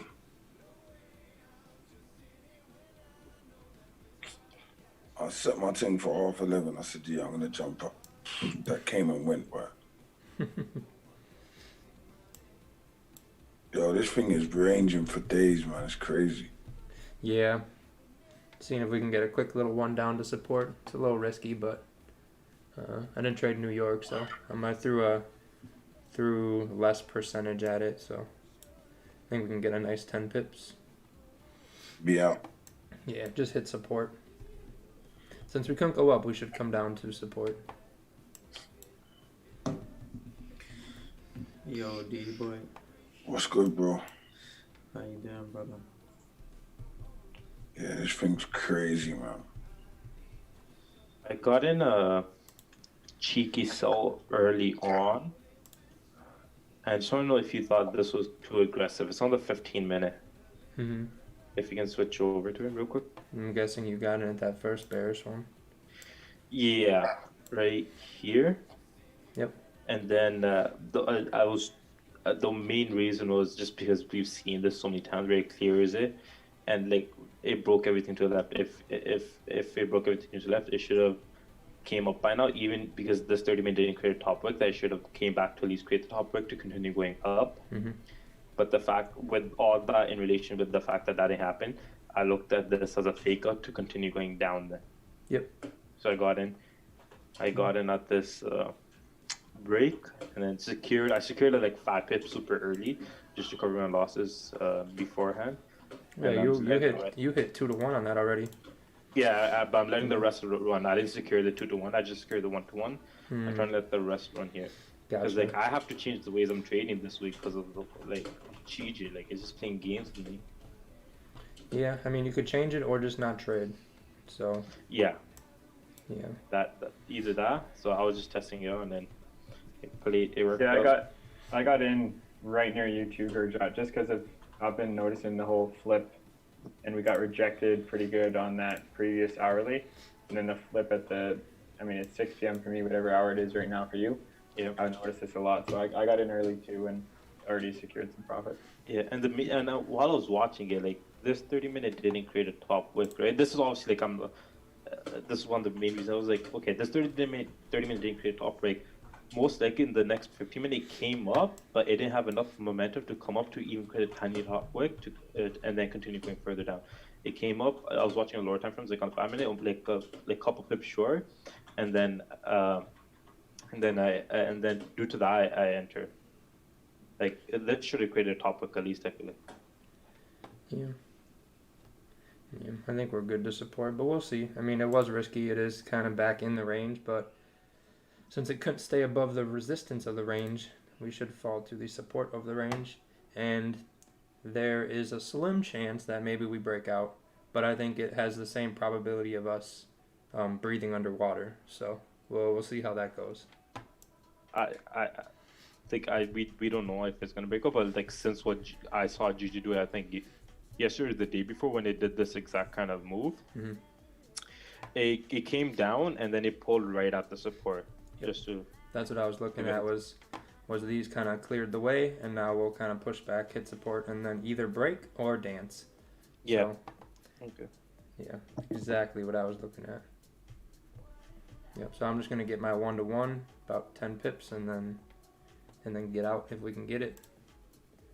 So we went up about 5. So if we can get about 5 more pips, I think we'll be good.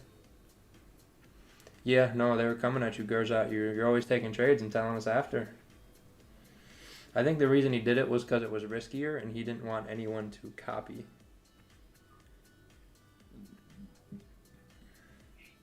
My internet is unstable. Excuse me. No, it's not. Yeah, you sort of broke. Your voice broke off a bit. Yeah, hopefully it's better now.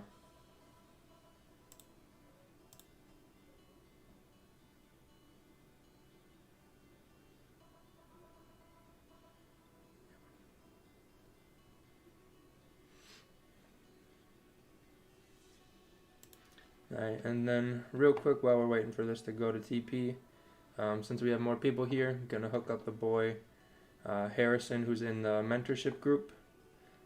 Plug his YouTube. If you haven't subscribed already, you definitely need to go check this man out. Great insight. He trades different than me, so if what I do here or what Keeler Monty doesn't do it, I would check him out for sure. And maybe just check him out regardless. He's got some really good stuff, and I'm pretty sure he kind of does a little review of what happens after Asian session. So if for whatever reason I don't post up anything after Asian session, he will probably have a video up the following day or something. So definitely go check him out. I also want to comment on that. He explains things like so clearly, like the way he points it out and explains it. And this is just we had like a private Zoom. What was it? When did he take the day off, Paul? Wednesday or Thursday? Tuesday, and Harrison was the one kind of leading the Zoom call, and he did an amazing job. And I just want to give him a shout out for that in front of everybody, because like even though like he isn't like as much experience, he is a really good trader, and the way he explains things, I just want to give a shout out for that. Yeah, no, when he Appreciate that, brother. Yeah, when he came Appreciate to it, Pulso. Of course. When he came to the group, he already knew how to trade. All I did was, I mean, all we did, because he did it, was we just gave him a little bit of structure. And then, I mean, what would you say, Harrison? We came up with some rules that kind of made it easier for you, or I mean, it was just I hadn't been introduced to the concept of like journaling and that sort of thing. And then Paul said, you got to journal. And then once I did, I started realizing like the mistakes I was making. Just really reviewed things, and things started to change. The thing is, I'd done so much background into reading candles and zones and support and resistance and that, looking for breaks. Spent hours, back testing. So for me, it was just reviewing the losses and using real strict risk management and discipline, and you can get somewhere. Yep, just a little bit of structure and discipline. But I appreciate the shout out, Paul. But big up Paul, then. He does. He's brilliant. Some of the advice he's given me has helped me in my journey. Do you know what I mean? Yep. Yeah, it's just cool for me to even be a part of it. Yeah, man. Yeah, all growing together. Yeah, exactly, and it's nice. Yeah. All right, I'm all going. open to each other's ideas. Exactly. Like I'll teach you stuff, and as you learn stuff, you'll teach me stuff. I mean, that's how it goes. Mm-hmm. All right, I'm securing my 80%. I'm going break even. That's a winner chicken dinner. So, Beautiful. I just want to add on to this. The only reason I'm profitable in this industry is due to Paul. Like, strictly due to Paul. If it wasn't because of him, I would be still blowing counts out here. So I'm always forever grateful and in debt to you. Wow. No, there's no debt. I mean, we're a family, so it is what it is. Yep, I closed everything. If this breaks, I don't even care. We got a winning trade with very minimal trading. I can't think of the word, but very minimal and limited opportunity. And like if you rewind the stream, I did say before it happened, it was before this one even closed, I said this kind of shoveled the shit or the snow out of the way so we could follow the support nicely, and we fell right to support. So that was a completely risk drawdown, stress-free trade, as Rakil would say. We don't normally. I've never really said stress-free, but it is. It makes sense. I mean, when you enter and it just sits in profit and just keeps going to target, it really is stress-free, and it makes sense. Whatever. But yeah, I closed everything. I'm out. If So anybody is still in the trade, though, I would highly recommend watch out about this zone. It's already reacting off of it, but yep, that's why I closed everything, because I secured like an extra $150 on the runner just by taking it at support instead of hoping we break through in an Asian session, a lot less likely than New York or London. And the fact that my break even's right here, if this does close down here, there's a good chance, because we're still at support and it's in this little nasty weak ass uptrend, that we're going to see a pretty heavy wick up. So it just made more sense that there was less probability that we run through here with ease, then we kind of dance around and I watch my runner profits just dwindle. So that was cool that worked out. And I've been watching that move happen for weeks, maybe a month or two now, and I've never capitalized on it, because I'll always see this come up and then these fall so nice, and then after the stream I'm like, oh, this cleared it, gave us clean traffic to fall down, and then the next day comes and I forget. And then I remembered today, so capitalized on it. Paul, on that same move, not you personally, because obviously you've just taken one on the downtrend. Yep. Isn't it the same thing to take it back up again? If we close bullish, maybe. I don't trade in the range, which I did just do. So maybe if I didn't take a sell and we close bullish, I would take it back up. But then there's the fact that we already tried to go up and we couldn't, and now we've fallen. So I would, if anything, I would rather take it at resistance again, once it tries to go up and can't. And then come back down again. Yeah, I'm with you. Just me. But I mean, if we close under here, ideally this is, I should mark this better. If we close under here, bullish now. yeah, if we close under here, then to me that would be breaking this little bullish structure we have to then come down. But yep, we got a winner. Do I help with FTMO?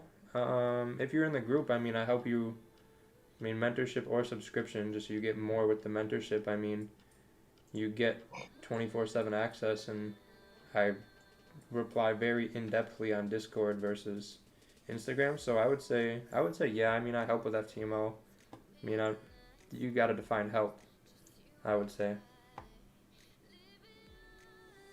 Nice job. Yeah, if you guys caught this a little risky, rangy trade, let's see some W's to end on a good Thursday when we had very not optimal conditions to trade. No. Oh, even Zoom chat took some trades. Nice. W.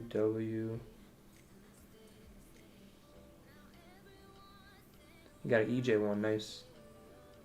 Eric was right. Yep. Eric was right. I'm saying it's a fake out. Or typically what I say is it couldn't go higher, so it came down. But that it all means the same crap. Price came down, you can say whatever you want to say. But it came down. Came here to verify we took the same entry. What's up? I was just going to say that one felt good. I anticipated that move just purely from some of the back testing I've been doing on the open and how it got rejected on the high. Yep. We even caught that one on a Instagram stories call, so that's always feel nice when you right before you post it. Yep, that was a nice one. Man, lots of people took it. Nice. Just wrote a 6-hour exam. Appreciate it, Ali. Good luck on your exam. Hopefully you do well. Got a W going up and down. Very nice. That is being fluid. Clearly you have watched the Goat Wicks Don't Lie in the New York session, because that's some shit he's doing, is catching it both ways.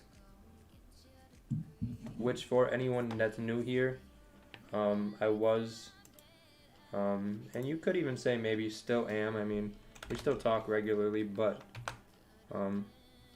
he does still teach me things, whether it be trading related or not. I mean, he's helped me with trading, Instagram, my group, like literally everything, like my life. So this was the person who taught me and still teach. I mean, I still learn from him today. So we'll say still teaches me today. So if you're new, you definitely need to check out this man here, as well as our British friend from the UK. And say he gives away crumpets and coffee and sass for free every day. You get free sass every London session. So definitely got to check out this man. Very, very good at what he does. So and then also Harrison. So, and if you're not subscribed here, you should probably do that too. Should have been the first one, Paul, mate. What's up? Said your one should have been the first one that needed to be subscribed. Yeah, I mean, it's not all about me sometimes. So moderate, you're so humble, bro. Most of the time. Sometimes if you ask my girlfriend, it does. I run with it sometimes. I'll look at the account and then just talk some nonsense for a little bit, but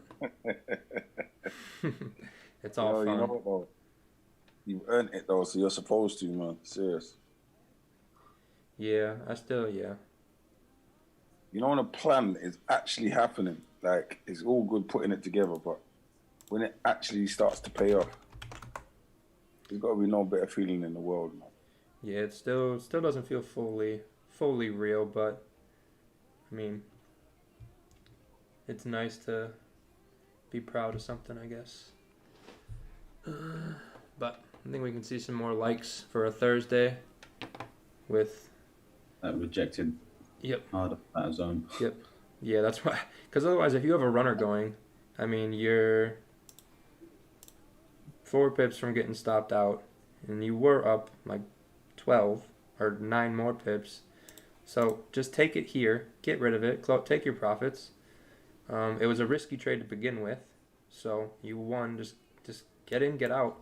If it breaks, there's going to be an even better opportunity and an even better trade. So instead of holding this, giving back money, and then it breaking and you getting in again, just zone to zone. Maybe when it's not ranging, leave a runner. But when it's ranging like that, yeah, I don't like to leave runners. Yep. Yeah, Uber was phenomenal for trading. You make really good money. I was making like $1,100-1,200 a week, only working like 30-35 hours a week. And you can work whenever you want. So trading, it was perfect. You could study when you want, trade when you want, work when you want, gym when you want. It's whatever. Yeah, it's nice flexible hours. Yep. It's a demo server live account. It says both on MT4. And I believe it is because the server they give you, or the account they give you, is demo, but it's connected to their live server, because they're not just going to give you, you're not just going to pass the challenge and they just give you money. That's not how it works. You're trading a range, Paul? I traded. I already won them out. Oh, wow. No, Yeah. I just came onto the call and I see that box on your screen. I'm like, damn, he's trading the range. Yeah, it couldn't go up, so it's got to come down, and it's going to come to support. So the idea was that these 3 bullish candles kind of shoveled away the mess for us to fall down to support, and that's what we did. Played out really well. It seems like the same, what do you call that, schematic as yesterday. Yep. That upward kind of a range. Yep. Yeah, even just Onto the this, left. even this move in general, we'll get like 3 or 4 candles, and then we just kind of retrace the entire thing. Yeah. And just been watching it for weeks, and wanted to see if it worked, and it did. Nice. Yeah, it was quick. It was we entered, it sat in profit right around here, and then it just had like a nice little 6-7 pip burst, and that was it. It was quick. So did you already take your partial that you usually do, your 80%? Oh yeah, I closed everything at support. I closed 80 at 1-to-1, and then I closed the rest of it at like 2 extra pips. Oh, nice. Yep. Nice. Yep. They do cover the losses because it executes the trade you place. So if you lose, you still are losing money, but I'm technically not losing money. They are. So, I mean, it wouldn't make that doesn't even make sense, because how are they gonna know when you place the trade if you win or lose that trade? They don't know that. Like, nobody knows that. So there's no way they can only execute your winning trades, because you can't execute a winning trade after it's done. That's not a winning trade. You gotta use some common sense when we talk about it. I mean, it's if you know how to trade, I think it's a great opportunity to help make life a little bit better. Mm-hmm. So is there another entry setting up? Oh, I'm done. That was a forced enough entry for what I like. So I'm gonna journal this up and be done. But yeah. Thanks, Paul. Thanks, everyone. Yes, sir. I'm gonna hit the sack, mate. Yep, I'm gonna journal this and then call it a night early, because I'm not gonna sit here any longer and watch this crap.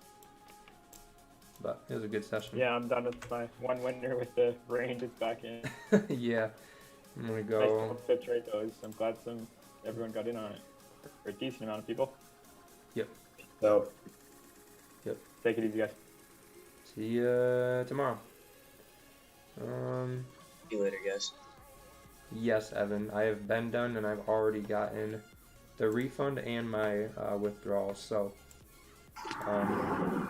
just like I said when I started it, was a month or 2 ago, 2 months ago.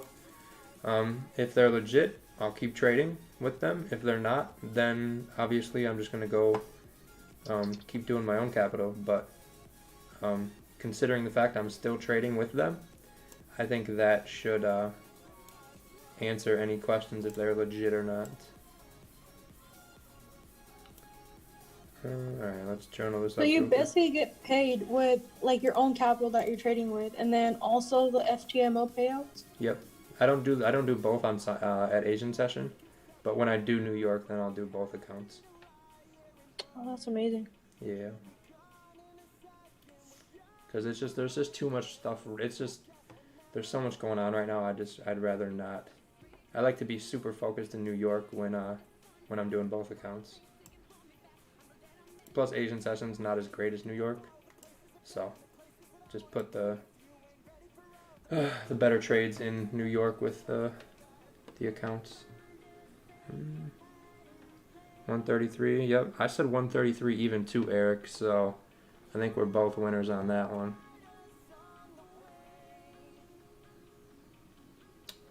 It's demo though. They can't lose on demo. Okay. if that's true, then why are they sending me money every month then? If they're not losing, that means they're not winning, and if they're not winning, that means these trades I'm taking aren't making them any money, which means they have no money to then pay me. So we need to again use our brains and just think, if a company isn't making money, you're not going to give money out. That doesn't make any sense. That'd be like going to the shoe store and just taking a pair of shoes and then the customer service being like, do you want a bag for that? And then you just walk out the store. There's no logical sense in any of that. So, if the winning trades are making money, the losing trades are probably also losing money. Wow. Yep, so apparently FTMO knows what happens before you actually hit TP or stop loss, and they're only counting the winners. Yeah, okay. It's not worth it, man. Nope, that's it. Bye-bye. Thank you, Favor. Okay, I mean, whatever the hell that name says. Thank you for coming. Be sure to dislike after I ban you so I can get more views. And have a wonderful Thursday. Another one bites the dust. Wow, like I don't know.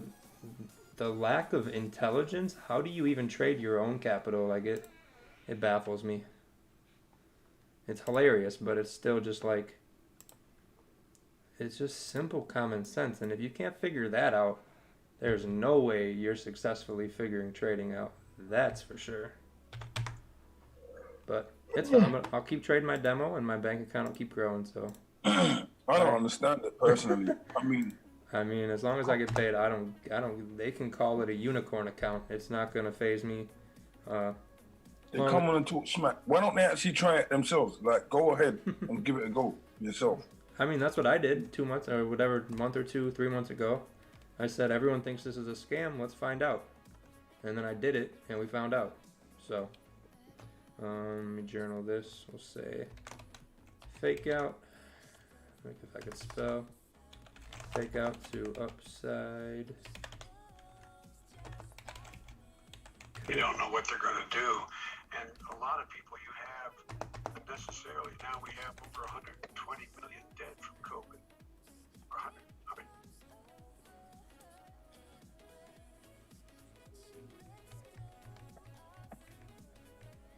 yeah, it's just weird to me, man. a job, people don't have anywhere to go. They don't know what they're going to do. And a lot of people you have. Yeah, someone else is doing the trial now. Yeah, I mean, if people think it's nonsense and don't believe it, or if you're a disbeliever, I think you should just take the challenge and just go ahead and do it and just see what happens yourself.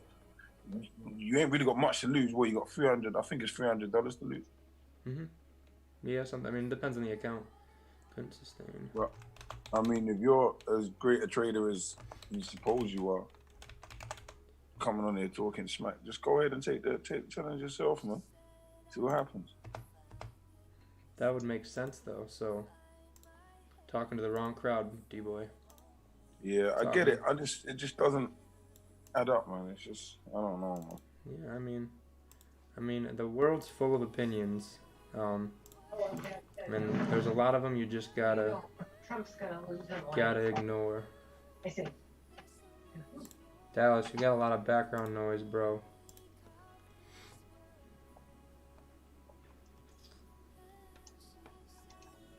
Yep, that was a nice little win for Asian. And then we'll see. I mean, fake out, but we also did hit resistance. I'm gonna add that in right here. For a split second, though, right? I mean, it literally tapped it. Yeah, and then went straight back the other way, man. I'm not gonna say hit. I'm gonna say created, because we didn't know it was there till it was actually there.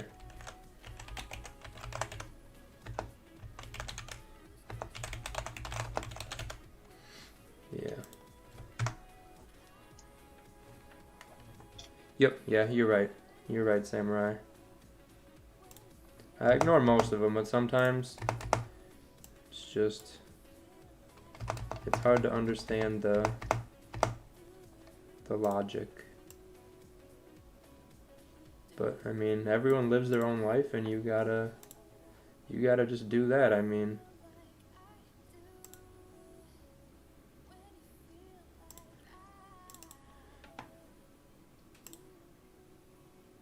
Alright, I just got in. What ain't going where? We're at the break of the 15 because if we're breaking support, why are we still breaking lows on the 15 minutes? So I got in with a really tight stop, 6 pip stop, 6 pip take profit. It's really risky, but I don't know. I can see it continuing to push and fill the wick, and then maybe continue for a pip or 2 more. I'm gonna take profit really soon here. yeah, I would just be careful with those wicks to the left, because if we don't break those, this is just going to be making another higher low wick in terms of the overall structure, and then kind of dancing and pushing up a little bit. So I would just be careful. That's why I said a close below 132.938 would be better, because then we're breaking out of like the higher low kind of structure. Mm-hmm. Yeah, I'm gonna manage risk for sure. Yep. Do I always journal on a specific time frame? Nope. Whatever time frame I execute on is the time frame that I do the journaling on. So then I see what I saw when I was actually taking the trade. So when I took this trade, it was on the 30-minute, based on breaking this low. Stop loss here, it was 10 pips, nice and safe. And target support was about 12 pips, so nice little 1-to-1. So, but if I took it on the 15-minute, then I would journal on the 15-minute, so I can point out where I actually took the entry.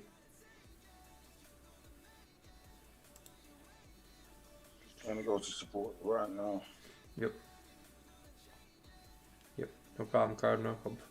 Glad it's helping. Yeah, if we don't break down in like the next 2 or 3 minutes, then I'm out. Just gonna get out of the trade, like a time stop loss. Yeah, I think. Yeah, I don't want to tell you what to do, but I mean, I would just get out now if it's in profit, and wait to re-enter if we close under that area, because then you know that we're actually going to continue down, and then you have better traffic to the left after that as well, and you don't just become that wick kind of thing. Even though it is making the lower lows, and that makes sense, I would just be worried with how it's been creating wicks. I think a close kind of invalidating the uptrend structure it has going on right now would be safer, because otherwise it's just going to make a random wick like this one did right here, and it looks like it broke everything, but it's still a higher low wick to the left, and it's still kind of holding that structure. That's the only thing I would be concerned about. But if you like it, then ignore everything I just said.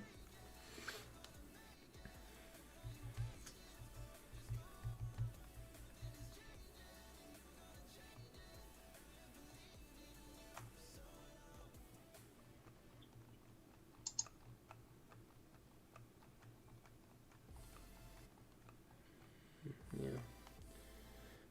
What's the next reason? Let's see.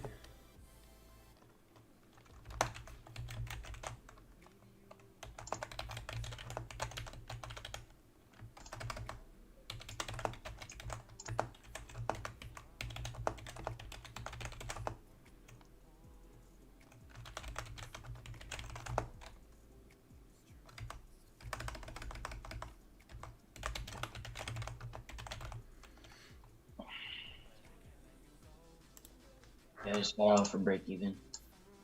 Yeah, I think it's safer, just with how those wicks have been forming. Like we were talking about earlier, those highs and lows wicks at the supports like that and resistances, with where it's at right now, it's just not, there's better confirmation when it's in this kind of the way it's moving. The higher time frame picture. Yes.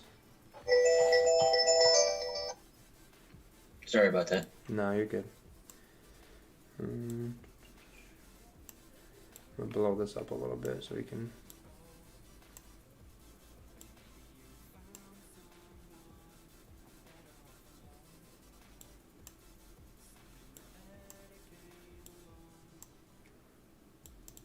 Yeah, that looks pretty. I like that. And then we'll just... Take this one up. Yeah, I think we're gonna dance. The GJ dance. Yeah, if someone made that into like a TikTok, that would be pretty funny. I mean, it probably wouldn't get any views because nobody's gonna know what a GJ dance is, but the people who do, I think they'd get a kick out of it.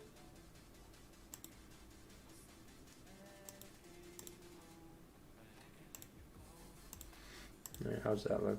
Oh, this one's not brought to front. There we go.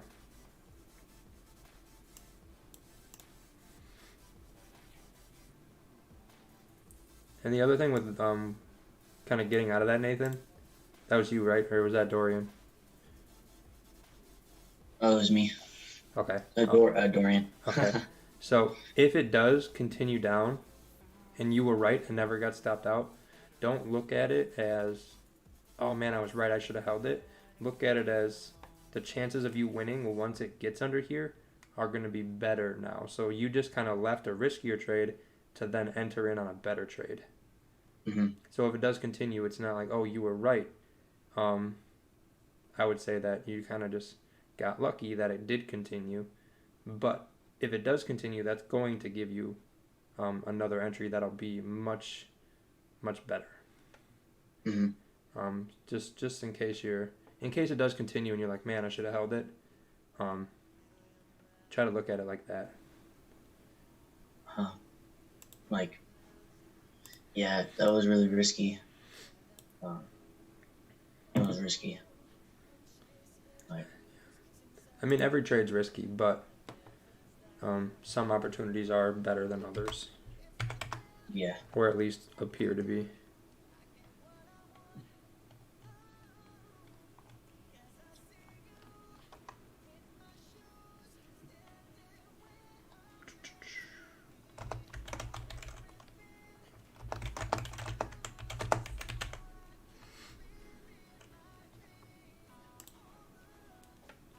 Nope, no other trade.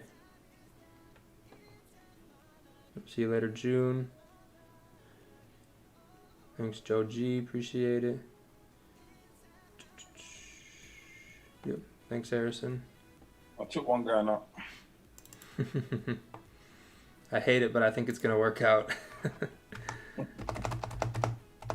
It's the same pattern. Do you get what I'm saying? 100%, yeah. Especially since it hit support, it should. If you got in down here, like, you're probably up already. What? 5, 6, 7 pips already? Yeah. A couple more pips to be a break even. No, because what happened was it sprung straight off of support. Yep, exactly. Yeah. Yeah. So, pip was so up. Yep. I was like a good 10, 8, 6, maybe 6 pips up before, and then it dropped still. I don't know. Do you remember when it just did that just now and just tried to go to support? Yep. Again. Yeah. So, but I knew that the entrance was still valid because there ain't nowhere else it's gonna go. It's gonna go back up now because it just tried to hit support or tried to go through support again, and it didn't. So now it's gonna, head up to, I suppose, resistance. Yep. Makes sense. Zone to zone. Yeah. Like this. Look. And now it's moving. There we go. Yeah, you probably already could be break even. Did your magic keys come yet? I never ordered it. Oh, I thought you did. No, not yet. Well, get on it, D-boy. I know. I'll let you know beforehand, though.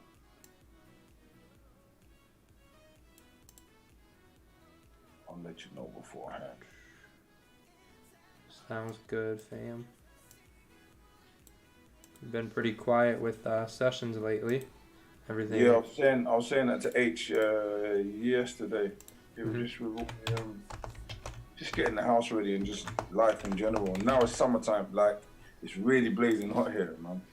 So it's like everyone's out, people are having, you know, house parties, garden parties, you name it. Yeah. As long as everything's good. Yeah, I'm not that stressed. I'm not Yeah. that stressed. I do need to check in, but I'm not that stressed at all.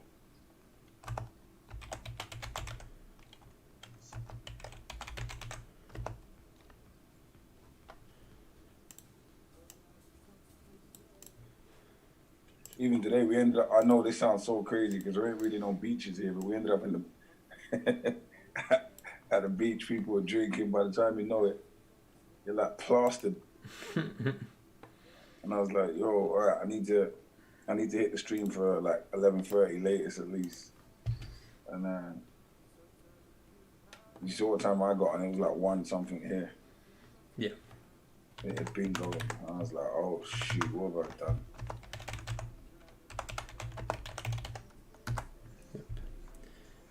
Alright, I'm gonna call it, guys. That was the analysis on the trade. Which Asian open volume couldn't go up, pushed us to support, and then we'll kind of bounce off support. That's what we did. That's that, and there will be a live stream of the simulation that the private group does tomorrow at 6:30 Central Time, so an hour later than we normally start. But that is on Instagram, so if you follow me, you'll see all the updates on that. And I will see you guys